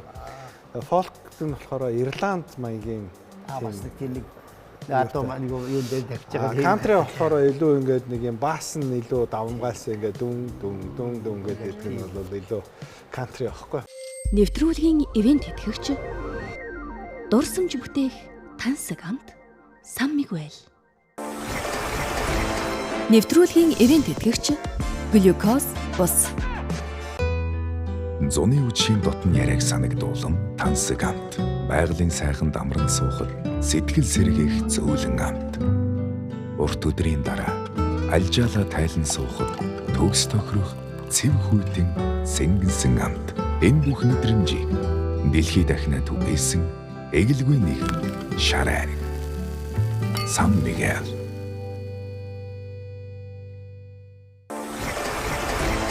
Нэвтрүүлгийн ивент тэтгэгч Глюкоз бус. Нэвтрүүлгийн ивент тэтгэгч дурсамж бүтээх тансаг амт Сан Мигел. Нэвтрүүлгийн ивент тэтгэгч Глюкоз бус. Нэвтрүүлгийн ивент тэтгэгч дурсамж бүтээх тансаг амт Сан Мигел. Нэвтрүүлгийн ивент тэтгэгч Глюкоз бус.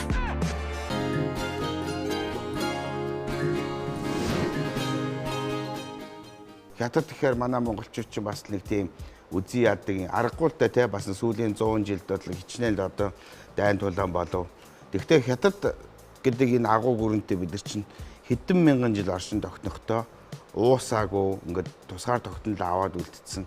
Ер нь хятад соёл монгол соёлын ялгаа гэж яг юундэ байгаа юм бол? Яг нь бидний соёл иргэншлийн их олон зөрөөтэй зүйл байна. Бид бол одоо юу гэдэг нүүдлийн соёл иргэншилтэй одоо сүүлийн үед бол энэс ажиглаад байгаа. Би бол баг энэс татгалзаа бид баг хагас нүүдлийн соёл иргэншилтэй болж байна уу да. Нийт хүн амынхаа маань 75 орчим хувь нь ерөнхийдөө сум суурин газар оршин тогтноод эхэлж байгаа учраас бид бол ийм нүүдлийн соёл иргэншил за тэгээд хятад бол суурьшмын соёл иргэншилтэй. Эй зорцсонгуй тахиндуу ёс гэдэг бол ер нь хятадын ард түмний өнөөгийн ч тэр өнгөрсөн үеийн ч тэр баг удирдагч нарын ширээн дээр байдаг. Түүнээс гадна манай судлаачид нэг сайн анхаардаг юм шиг байлээ. Энэ гэрийн боловсрол гэдэг зүйлийг өнөө хүртэл онцгой авч явдаг нь бас энэ боловсролынхын систем нь ингээд дээрээс нь хятад соёлон ингээд авч хүний нутагт яваач гэсэн авч яваад байдгийн шалтгаан байна гэж би хараад байдаг. Одоо сүүлийн би одоо энэ Америкч тэр барууны орондоо тэр манай монголчууд очиод эн чинь баг 2 дахь 3 дахь үе нь болж шүү дээ. Одоо эхний уцаа шууд 30 жил болоо хүүхэд нь дээрээс нь монгол хэл муу сурж байгаа. Тэг үүнийг нь тийм монгол хэл мэдхгүй муу сурж байгаа нь баг сайрхаж ярьж байгаа байл энэ бол айгүй тийм буруу. Гэтэл одоо Монголд бараг 5 дахь үеийн хятад хүн төрж байна. Гэтэл бид нэр хятад хэлээ маш сайн сурж хятад өв соёлоо маш сайн хадгалж ягараас нь яг ингээд заагаад байгаа юм байхгүй хэрэг тэр гэрийн боловсрал гэдэг зүйл бол маш айхтар байна. Хятад соёлыг ерөнхийдөө олон судлаач нар дүгнэж үзээд асар том юм том варта цуу гэж хэлсэн байна. Тэгээд тэр цуун дотор одоо ловон орно, юу л орно яг тэр цууны амттай орждаг. Тэгээд хятад ч өөрсдөө их олон 56 одоо үндэстэн саяын түрүүний таны асуулт гэхэд энэ монголчууд бид яагаад энэ 4700 км-ийн им урт хэлээр хилэлдэг дээрээс нь ийм эдийн засаг нийгмийн соёлын ийм өргөн хамааралд олон зуун жил болсон хэрнээ бид яагаад уусаагүй вэ гэж бид бол ажиглаад байхад бидний өөрсдийн уугуул соёл иргэншин суурьшмал биш байжээ. Хоёрдугаарт бид нийгмийн байгууллагын хувьд хятадаас үргэлж өөр явсаар ирсэн. Бас нэг энэ зүйл бол байгаа. Тэгээд ч бас Монгол соёл бол тийм амархан одоо манж ч юм уу бусад шашинтай зүүн Азийн соёл иргэншилтэй харьцуулахад тийм амархан уусаад бусдын соёлд уусчихааргүй бас бие даасан байдлаа хадгалагдаад ирсэн нь бол бас мэдээс аашилтай. Энэ нь бол тийм нөгөө бичмэл соёл биш. Бид бол ингээд амаар дамжиж аман түүх асар ихтэй ард түмэн. Энэ бол одоо юу гэдгийг хаана хэдийд ямар аян дайн эсвэл аз жаргалтай үеэс үл шалтгаалаад оршиж ирсэн бас манай Монголын энэ том соёл иргэншлийн дэргэд өөрийгөө бие аваа явж байсан бас харагдал. Би ингэж ойлгосон байхгүй юу. Хятадын тэр Ханжоу гэж хотод очиод том сурган дээр очиод үзсэн чинь тэр олон хятад хүний үндсэн философи байна гинэ. Тэр юу вэ гэсэн чинь Монгол бол нэг өргүү бол баян, өвчнгүү бол жаргал гэл бид нар чинь байгаль цаг агартайгаа зохицоод амьдэрдэг. Хятадууд болохоор ер нь байгаль цаг агаарын эрс дэс юм нэг багтай. Тийм болохоор нөхдүүд бол ингээд өөхөхтэй бүх юмээ бэлддэг юм байна л да. Ингээд өөрийнхөө оршуулгандаа зориулж ингээд алт мөнгө хураадаг, яах вэ ийх үү гэд. Тэгээ бидний бол соёл бол нэлээд тийм өөр. Бидний оршиж байгаа энэ орон зай их бас нэлээд шалтгаалаад. Монголчууд бид бол юу гэдгийг за хажуу талынхаа хөрштэй за юугаар энгийнээр яри та хажуу талынхаа хөрштэй ямар нэгэн байдлаар түр хугацаанд түр тар хийх юм бол жалгад уурах юм биш гэл нүгэл өөр тийшээгээ өвс бэлчээр хөөгөөд ингээд нүгэ явчих. Тэр үндэ нэг муудалцлаа гэж нэг ямар нэгэн зүйл бодохгүй. Намар нь эргэж өө сайнууд дорнодгоо гэж уулздаг. Хятадууд бол тех боломжгүй. Ли Ван 2 саахалтууд тэгэл хэдэн үеэр цуг. Тийм учраас тийм хажуу талын хөрштэйгээ муудалцах ямар ч тийм орон зай байхгүй учраас ерөөсөө ингээ зөгцсөнгүй. Тэгээд тийм тахимдуу ёс болвол хятадын амьдралын хятад хүмүүсүүдийн амьдралын философийн болов гэж одоо би одоо гэдэг хятадтай 20 гаруй жилээр наан цаана гэл ингээл төрийн болон хувийн ажиллаар ингээд харьцаж байхад хятад хүн ямар ч хүнтэй эхэлж өөрсдийн санаачлагаараа ер нь тэгж муудалцдаг. Тэр нь бүр 5000 жилийн өмнө юм байсан байх. Одоо ч гэсэн ийм л байж. Вэжинд одоо хүн болгоно гэдэг Ванфужийн за дээр нэг хутун гэдэг тийм. Тэр хутун гэдэг бол бас Монгол үгнээс хятад хэлэнд ордог гэдэг үгнээс гардаг гэсэн. Тэр хэсэг бол одоо бид нар нөгөө энэ тэнд очихоор China Town гэдэг байдагтай адилхан тэр бол Монгол Town. Тэр Ванфужингаас одоо хойш нэг 800 м-т байдаг. Тэр бол Монгол ноёдын байсан Бээжинд байсан Монгол ноёдын одоо эзэмшил газар. Тэр бол яг Бээжингийн хамгийн сайн устай, хамгийн элбэг устай хэсгийг монголчууд удирддаг. Бараг хурж ирэхээр нь тодорхой хэмжээний зоос аваад усаа өгдөг. Тэгэхээр Монгол ноёдоос ус авдаг байсан гэдэг. Одоо тэр хуучин Монгол Town бол би бас очиж үзчихлээсэн. Тэр Ванфужингийн хойхон нэг 800 орчим метрт байдаг. Таны хувьд өштэй Батан эмчтэй ер нь хэр олон жил нөхөрлж байна. Тэгээд та хоёрын хувьд бас хамтраад одоо хийсэн олон зүйл байгаа шүү дээ, тийм ээ. 2 жилийн өмнө Батан эмч над миний таньдаг хүнээр дамж надтай уулзаа та энэ хятадын удирдагч нарын номыг бичсэн байна. Манай өвөө бол ийм учиртай хүн юм аа гэд өөрийнхөө гэр бүлийн түүхээ надад аман түүхээ надад дамжуулсан. Тэгээ би аман түүхийг нь судлаад цаашдаа их сонирхолтой санагдсан учраас одоо манай Батан эмчийн өвөө бол миний үзэж байгаагаар Монгол үндэстнээс хамгийн анх баруун Европт одоо Францын Лионы их сургуульд албан ёсоор бакалаврын зэрэгтэй 1924-өөс 28 онд суралцсан анхны монгол үндэстэн хүн. Алтай түүх байсан учраас би судлаад тэгээд Батан эмчийн ээж бол одоо гэдэг нь социализмын үеэс тэр юм нийгмийн хатуу цаг үед Монгол нутагт ирээд Монголын иргэн болоод дээрээс нь ангаах ухааны салбарт амжилттай ажиллаад энэ маш шалгуур чангууд бүгд найрамдах Монгол ард улсын хүний гавьяат эмч болсон. Ийм хүн. Тэгэхээр энэ 3 үеийн түүх бол энэ хүний амьдралын, энэ хүний хувийн гэр бүлийн энэ түүх бол асар сонирхолтой байсан учраас энэ 2024 онд Батан эмчийн ээж Бэлэгт эмчийн 90 жилийн ой зориулж нэг ном гаргасан байгаа Зүүнний хатагтай гэдэг. Тэр ном бол бас их л сонирхолтой ном байна гэдээ манай түүхчид үзсэн. Тэгээ манай Батан эмч бол урд нь бид нар шоглож ярьдаг гэсэн Баян Батаа гэсэн л одоо бол энэ хүн бол Баяд Батаа болсон. Тэгээ яагаад гэвэл энэ Батан эмчийн тэр уг дээд гарлыг би бол хятад сурвалж дээр архивын бичиг баримтаар судлаад тэгээ дээш нь бол 9 үе судлаа. За энэ хүн бол Батмунх Даян хааны үед манай баядуудаас үлдсэн 15 өрхийн одоо 15 өрхийн нэгнийх нь удам сударн байна гэж. Батан эмчийн гэр бүлийн түүхийг бол судалж гаргасан. Тэгэхээр энэ чинь залуудаа биш та Адуу Батаа гэж байсан. Яг их ангаахын одоо оюутан байхдаа ерөөсөө адуу шиг давхитдаг. Одоо тэр шилдэг сагсан дээр бол өнөхөр гарамгаа хүн байсан байгаа. Би бас Батан эмчээсээ номыг авч уншаад тэгээд нэг хэсэг бол бас би төөрөлдөжсэн байхгүй. Яасан бэ гэхээр говийн догшин ноён хотогтгээд Данзар авжаа гэдэг нэг юм хүний зураг байсан байхгүй. Би тэгэл Данзар авжаа гэж энэ хүнлэн байдгийн байхтаа бид нар чинь боддог байсан. Сүүлд нь Батан эмчтэй танилцаад үзсний дараа Батан эмчийн одоо өвөг эцэг нь тэр хүний зургийг Жанжаа хотогч гэж хүн байсан билээ тийм. Тэр одоо тэр чинь нөгөө хин би чи 2005 онд Польшоос ирсэн л дээ. Тэгээд 2005 онд ирээд байжсэн чинь нөгөө тим юмнууд гараад байна гэхэл надад зарвж байгаа ингээл зураг тэгэхээр гайхаад ахгүй. Энд чи одоо манай өвөгийн зураг байх юм. Тэгсэн чи одоо яагаад Данзамжир болчихгоо. Тэгээ би нэг ямар санд нэг номоос нь очиад Яруу нарийн цамог гэж байдаг шүү дээ. Данзарвчагийн ягаа нэг ном байгаа. Одоо тий дээр хэдэн онд гарсан. Тэгээд ингээ харсан чи манай өвгийн зураг байна. Тэгээд би нөгөө хин одон чим дарахтаа ярьлаа. Энэ бол ингээ Данзарвчагийн зураг биш дээ гэдэг чинь. Тэгээд намайг гайхаад мөнгө хөтлөнгүй ээгүү таны хартаа эн чи манайхаар ингээд яваад ирсэн. Миний өвөө байхгүй гэсэн чинь ээ биш ээ. Тэгээ би чи бүгдийг ингээд тайлбарлаж хэллээ л ингээд ийм юм учраас шардарч хүртэл над дээр давхад ирдэ. Данзан аржгийн одны хүн байна гэж бодож ирэхгүй юу. Тэгэхээр ингээд ямар нэгэн талаараа ингэсэн юм байна. Гэхдээ би юу шарвад хэллээ л ингээд гүйгүү ийм биш ээ. Энд чинь манай өвөө, энд чинь данзан арж биш ээ. Тэгээд энэ зураг нь андар хүрсэн байна. Тэгээд би ингээд харж байсан чинь тэр үеийн нөгөө Японы эрдэмтэд судалсан юм л да. 1500, 1855 он, 1990 оны хоёр хүн чинь хоорондоо их ялгаатай шүү дээ. Гэрэл зураг гэдэг чинь бас тэр үед байгаагүй. Юу данзаарж. Тэгэхэд тэр гэрэл зураг байгаад байгаа байхгүй яг фото зураг. Тэгэхээр чинь эн чинь болохоор данзаарж биш гэдгийг хэлээд ингээд батлаад за тэгвэл энэ биш гэдэг. Тэгээд одоо данзаарж бол бүх нөгөө юу донгоо байл манай өвгөн зураг байдаг байхгүй. Тэрэн дээр л одоо орж явах тэгээд ингээд залбираа шүтээдэг. Тэр чинь тэгээд тэрийг би задруулж гаргасан юм. Бата эмчийн чинь бас одоо өвөг эцэг нь Тайваны одоо Чанкашигийн Ягашитэй цуг 1948 онд нөгөө нэг Мао Цзэдунгаас нөгөө өдөр чинь ягаад зогцсон шүү дээ. Тэгээд 50-нд ардуу гарсан. Тэрнтэй манай өвөө болохоор Чанкаши болохоор шашин төрөө ягаад манай өвөө болохоор шашнаа гараад тэгээд ингээд тийш 50-нд ард гарсан хүмүүс аахгүй юу.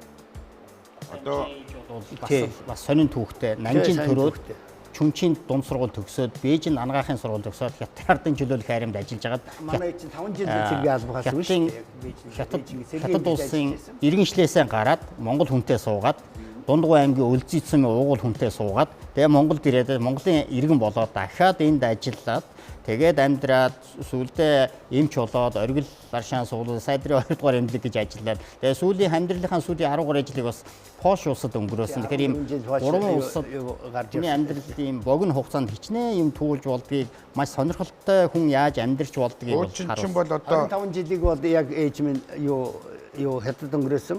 34 жилээ бол яг Монголд үндсэн 14 жилээ Польшд өнгөрсөн байхгүй. Хуучин чинь бол одоо өвөр Монголын Бугут гэдэг одоо хотод чинь маш олон монголчууд нь байж байгаа. Тэгээд дэлхийн 2 дугаар дайны хөлийн маргаан эдэргээд маш олон монгол хүмүүсээ бид нар бас хөлийн цаашаага алдсан шүү дээ. Тэгээд тэр үед чи одоо бас энэ зүүнний мондог одоо эмнэлэг ангаах ухааныг бас судлаад ингээд ирсэн. Тэгээд би ээж чинь тухайл асуумаар байна л да. Одоо тэр ээж чинь сурч байгаа тэр мондог зүүнний тэр одоо мондог ур чадвар эрдэм ухааныг нь хаанаас авсан бэ? Ээж чинь яг 50 онд одоо яг цэрэг алба хаасан байна. Яг цэрэг алба хааж яхад нь 40 эдийн оны үед нөгөө нэг энэ дорн дахны эмнэлгийг одоо ялангуяа энэ уламжлалт эмнэлэг зөв эмнэлгийг одоо хөгжүүлэхээр одоо энэ яг цэргийн энэ юунд нь бэлтийгээд тэгээ том эрдэмтэд тэнд орсон байна. Тэгээ том эрдэмтэд ороод энэ нөгөө зүүнний юг төгссөн миний ээж аахгүй юу. Миний ээж яг дундгой уугаас хүн. Тэгээд энэ нутгаас ийм сайхан бүсгээ доочин бүсгээ зирсэн бас баярлж байна. Хоёрдугаарт ингээд уртцааны годомжийг ингээд юу яалаглаа шүү дээ нөгөө хятад барьсан гэж хэллээ шүү дээ. Их чи миний аав тэнд байна шүү дээ тий. Яг Мадргаа байна шүү дээ. Мадргаа юу байдлага хариуцсан юу френт байсан хөө манай. Синхрон орчуулагч байсан ятэлний. Энэ барилга бүтээлд манай аав оролцсон байхгүй. Тэгээ би бол аваараас бахарч байгаа. Одоо яг л Баатар хөтэй адилхан л байхгүй. Ийм монд хүн байсан гэдгийг бас миний аав бас тонцогдорж ирдэг. Тэгээд тэр хүнийг бас энэ хоёрын юмнаас хараад эмээдээ аавтаа бас ингээд талархаж байна бас тий. Монд сайхан болсод байжээ гэд тий. Сонь төвхөлтэй. Хүн нэгээд хараад тахгүй. Тэгээд ярийн дунд ийм гараад ирж штэ тий. 1950-аад онд бүгд найрамдах Монгол ард улсын тэр социалист бүтээн байгуулалтын хятад ажилчдыг илгээх тухайгаад яг одоогоос 70 жилийн өмнө ийм гэрээ байгуулагдаа. За тэгээд нэг давхарцсан тоогоор 23 мянган хүн, ар гэрийнхэн 6 мянган хүнтэй ирж Монгол улсад энэ социалист бүтээн байгуулалтыг хийхэд хятад ажилчид их маш олон барилга болсон. Би нэг 2019 онд нэг 800 орчим барилга объектыг бүх аймаг юу гэдэг 18 аймаг 105 сумаар судалж агаад тэгээд нэг том альбом хийсэн. Тэгээд нэлээд том дуйлан гараад хүмүүс одоо хүүе энэ юу вэ хятад барилга юм ястаа үгүй баха муха гэдэг ингээд яалтч одоо Улаанбаатар хотын энэ маш олон барилга байгууламжууд би ингээд тодруулж гаргаж ирсэн. Улаанбаатарыг бүтээн байгуулахад мэдээ Зөвлөлтбат улсын зээл тусламж ажилчид бол нэг 50 орчим хувийг нь за хятадын ажилчид барилгачид бол нэг 25%-ийг нь үлдсэнийг нь бол манай хуучин социалист Унгар, Польш, арчилсан Герман, Югослав, Румынч гэх юм бүтээн барьж байгуулсан байгаа. Ер нь онгоо байдаг шүү. Бид юу та нар юу хийж байгаа бид социализм байгуулж байна гэдэг шиг нэг тийм үг. Яг наад онгооч л да. Тэгээ ер нь манай Хятадуудтай манайх чинь айгүй сайн харилцаатай байжгаад одоо бид нар мэдэн штэ ардын элчдэр чинь тэгэл нөгөөтний цагаан Оросоос орж исэн Ариунагийн чинь хятад хүн одоо нууж барайл ингээл тийм сайн харилцаа сайн байсан үеийг л харуулж байгаа байхгүй. Дараа нь Орос Хятад хоёр муудалцаад 53 онд билээ. 63. Тинчээ өнөөт нэг Хятад Орос хоёр ер нь байлдааны бэлэн байдалд орж дайны ирмэгдээл тулж ирснээс хойш Орос Хятад хоёр муудалцснаас хойш ерөөсөө л хятадуудтай хизээний дайсан юм шиг болж ингэж хувраал тэр цагаас хойш л одоо хятадыг үзээ ядах үзэл одоо ингээ Монгол нэвт шовт шингэсэн болохоос биш өмнө нь бол нэг юм хятадыг үзээ ядах тийм үзэл бол ер нь байгаагүй те. Би энийг яаж мэдэж гин үү гэхээр миний өндөр өвөг энтер чинь бол яг энэ хувьсгал энтрий чинь яг одоо болж ах үед амь цэрүүн байсан хүмүүс нь одоо тэр ярианаас нь бол би сандаг байхгүй. Бид нар бол манжийн дарлал доор байсан болохоос биш хятадын дарлал доор байгаа гэдэг. Манж гэдэг чинь бол яг нарийнда ярих юм бол бидний хамаатнууд те одоо татар, монгол, манж гэдэг чинь бол үндсэндээ гурван л одоо нэг юм ахан дүүс шиг нүүдэлчтэй тий. Тэгээд тэр урагшаагаа очиж хятад улсыг эзэлчээд буцаад одоо монголчуудыгаа одоо дарж исэн манжууд болохоос биш. Эргээд хятад гэдэг үгийг аваад үзсэн ч хятад улс чинь олон тоон дээр хэлэхээр хятад болд юм байгаа үст тэ. Тэгэхээр тэр хятадууд чинь болохоор бас яг хан үндэстэн бол биш. Тэд нар чинь сүүлдээ өнөөд Ляо улсын тэр гэдэг төмөр улс гэдэг хамгийн сүүл Елүү Чүцай чинь бол яг тэр хятад хүн байсан хан үндэстэн биш те. Яг хятадууд гадаад очоод гадаад улсыг дүрмгийлээд дайраад ясан ер нь хоёрхан тохиолдож шин. Нэг нь 1920 онд хүрээнд нэг шүүшүү жааныхаа орж ирсэн. Нөгөөх нь 78 79 онд нэг евро Вьетнам руу орсон. Өөр юм түүх байх. Дандаа дотоод Минг өрний үе чинь хар орон ирж байгаа. Хар орон орж ирсэн тий. Тэгээ тэр нь бас тэгтээ манайхаа эзэлж бүрэн эзэлж бол бараагүй тий. Дэн Сяопин чинь Оросоор дамжаад Монголоор дамжаад цаашаа хятад руу явахдаа баг Монгол нутгийг баг хагас жил туулж иж явсан байхгүй юу. Тэгээ Монголын тухай ингэж хэлсэн байгаа. Их юм уухай хүүтэн уур амьсгалтай энд яаж одоо хүн байтгаа малч тэсгүй яаж энд амьдрнаа гэд. Тэгээ би бас юу гэж боддог гэхээр манай монголчуудын нүүдэлчин хатуу бэрхтэй яг энэ үед л одоо Дэнсяопны номыг би бичсэн учраас Дэнсяопны түүхийг би бас нэлээд сайн мэднэ. Тэр бол бас үнэхээр одоо бас хэлсэн байгаа шүү дээ. Францад 6 жил болчоод буцаад Москвад бараг 10 сар орчим юуны Куту гэж байгаа сүүлдэн Сун Яцны их сургууль сураад тэгээ нааша тухайн үедээ бас сурлага элдв юм сайн байсан байлгүй нэг 10 орчим 11 оюутныг сонгоод Улаанбаатарт нэг сар орчим болсон. Тэгээд дараа нь эндээс өмнө одоогийн өмнө говийн нутгаар энэ хуучны одооны түүхэнд бол Яргай гэдэг байгаа. Одоо Инчуан хот руу явахдаа яг өмнө говийн нутгаар ингэж дайрч гарсан байдаг. Тэгээд 2 сар байсан. Яг цагаан сарыг энд өнгөрөөсөн. 2 сар байсан учраас үнэхээр хүнд хэцүү тийм байгалийн нөхцөлийг бол даван туулсан. Тэмээгээр явсан. Гэхдээ энд байсан нөгөө комментарийн төлөөлөгч Амгай бол хамгаалж юу гаргаж өгсөн.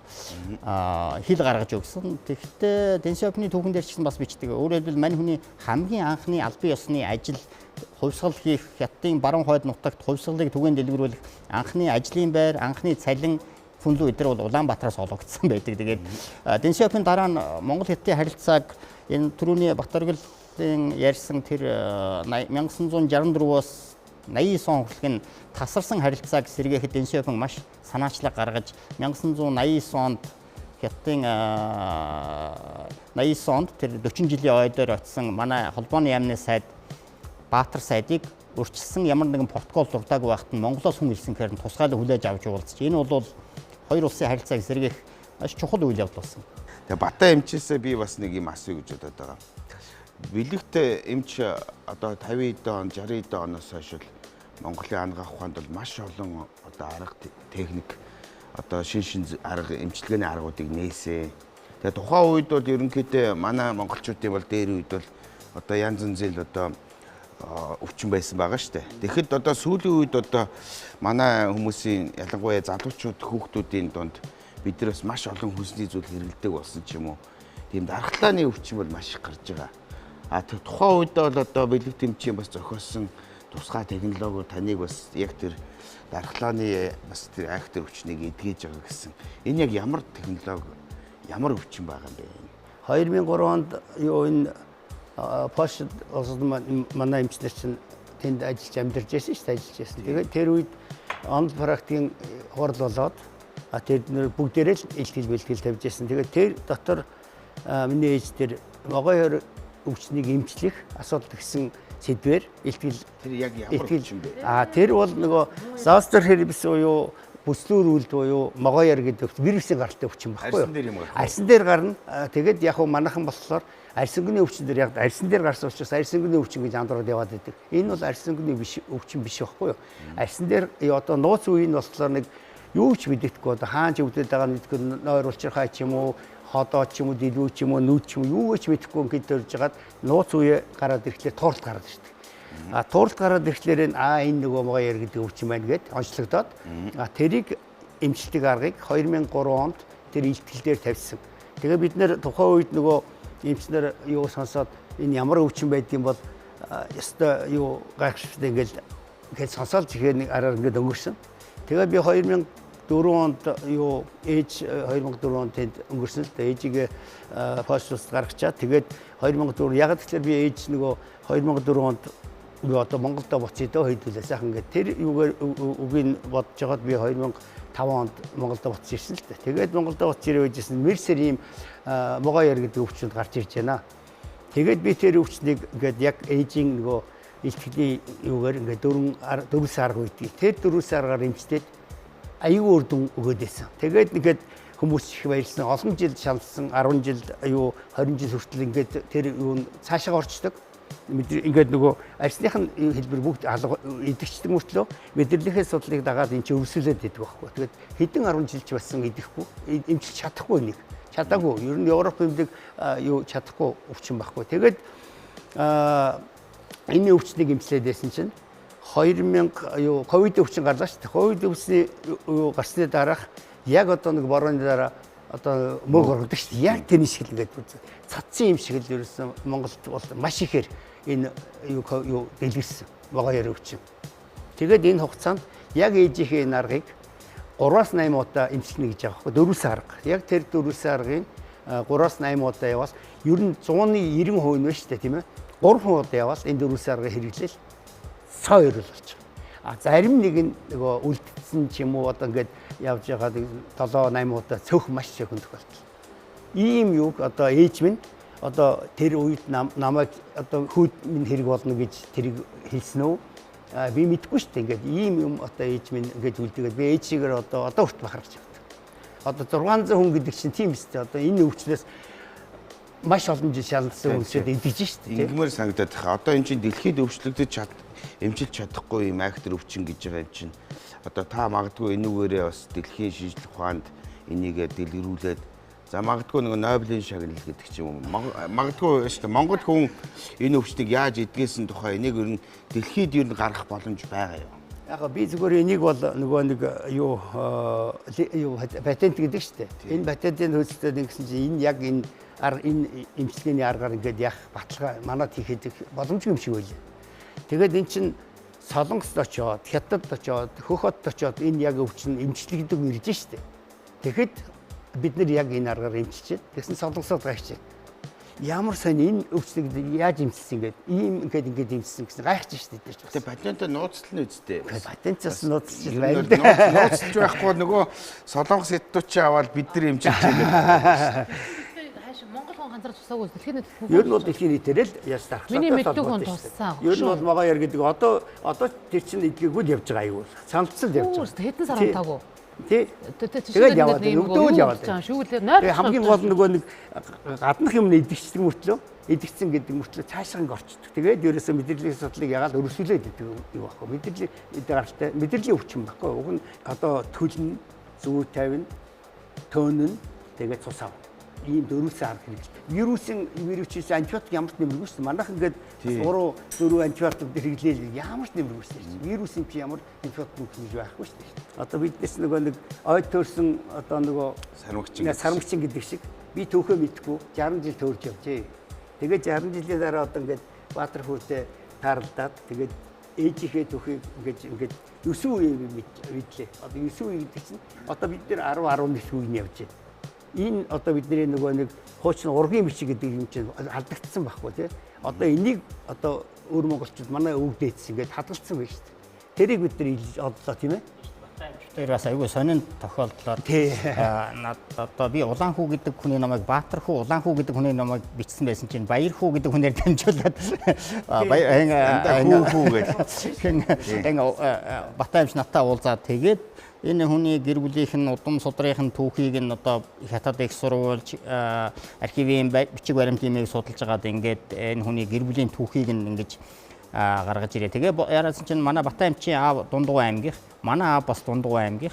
Батаймч банкны 84-т 20 жилсэн. Би бас банкны 84-т одоо бас л 10 гаруй жил болсон. Бид айгүй тийм сонин тохиолдол байдаг. Батаймчийн аав 1950-аад 60-аад онд бас Монголын том орчуулагч, синхро орчуулсан. Би одоо бас нэг 15-6 жил одоо Монголын бүхий л төр засгийн хийгээ том арга хэмжээ бас синхро орчуулга хийж байгаа.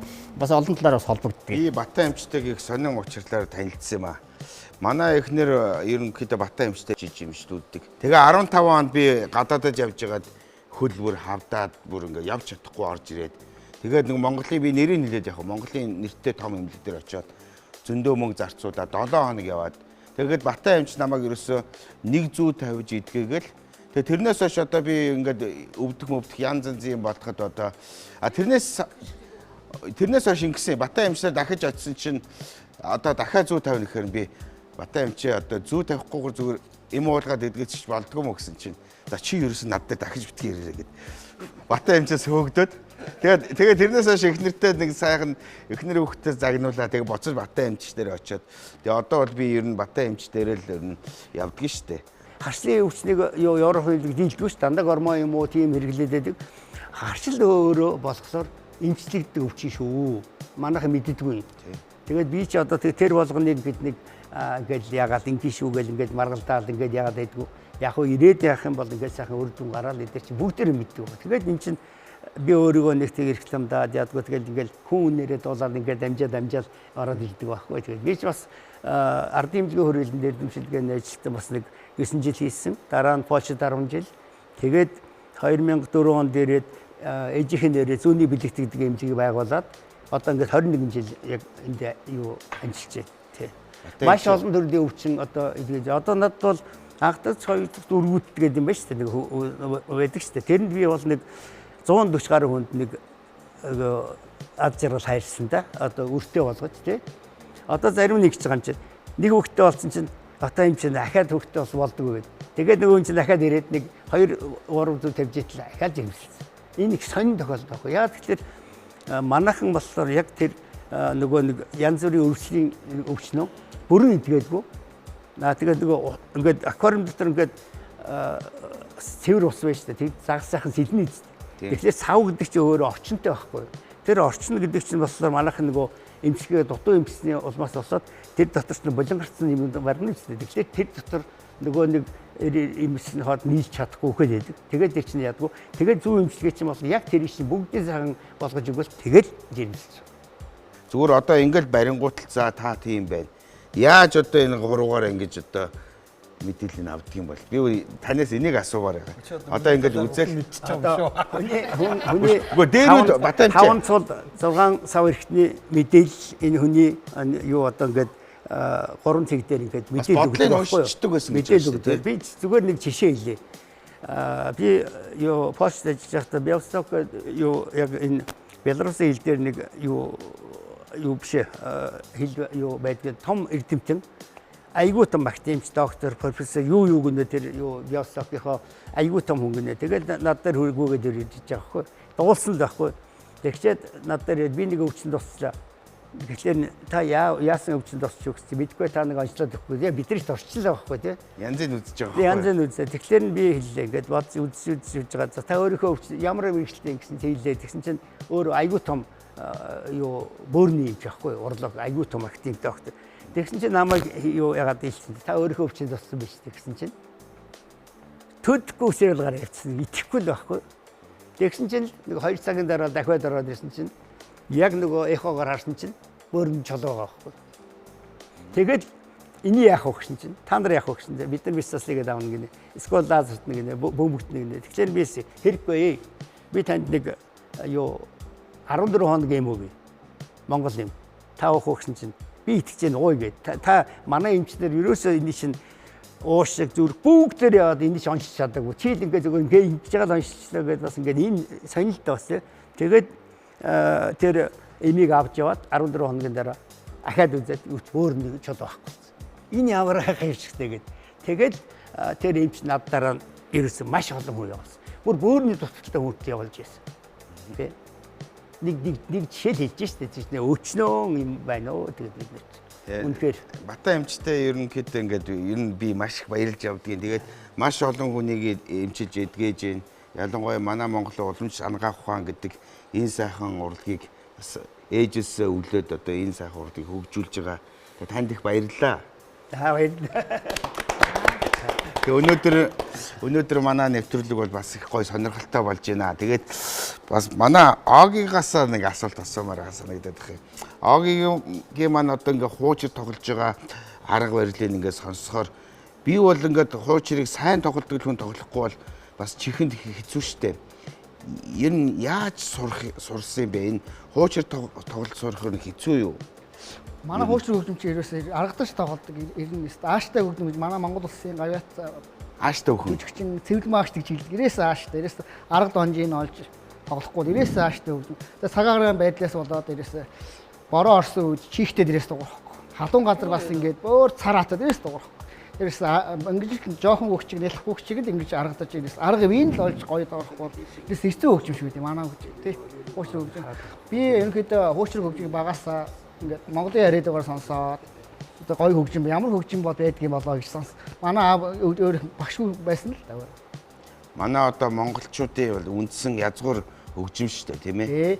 Дээр үесээ одоо хүнүүгийн үеэс хойш одоо хуучир тоглож ирсэн. Тэгэл мариун хуур хуучир олон хөгжимлүүд байдгийн байлээ. Тэгээд манай хуучир хөгжим Огийн чи би айлын баг хүү байхгүй. Дураараа нэлээд дураар өссөн. Тэгээд Огийн чи хуучир хөгжим их гоё хөгжим байдгийн байна гэд. Надад 600 төгрөгөөр хөгжим худалдаж авч өгчээсэн. Санаанд орж байна. Тэгээд нэлээд одоо хуучир хөгжим сурахад энэ хөгжмийн амьдад орох нэлээд урт замыг суулжаа. Өдрө болон хүн боловсрчааж хөгжимчин гэдэг нэрийг одоо өөртөө шингээж явд юм аа. Тэр одоо нэг аяа тоглоод ирээс би хөгжимчин болчтой гэж хизээч ахгүй өдрө болон хүмүүс оролцаа. Одоо монголчуудын хуучир тоглож байгаа арга барил энэ хятад солонгосчуудаас ер нь хэр ялгаатай байдаг. Ялгаатай. Технологи нь өөр үү? Одоо тоглох арга барил ерөнхийдөө өөр л дөө. Манай монголчуудын одоо эртний хөгжимчүүдийн оноо 4 уцтай байсан. 4 уцтай уучраар тоглодог байсан. Одоо хурууныхаа үе дунд үеэрээ тоглодог байсан. Онцлог байгаа.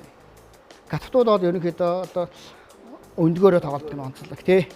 Манай монголчуудын хамт хөгжимчдийг бол гарныхаа одоо үеэрээ ингэж тоглодгоор нэлээд онцлогтой одоо. Тий. Энэ онцлог дараа тийм ээ. Тий. Өнөөдрийн манай нэвтрүүлэг бол гайхамшигтай сайхан ярьцлага болж байна. Тэгээд хэдүүлээ одоо нэг сайхан пивэ барья да тийм ээ.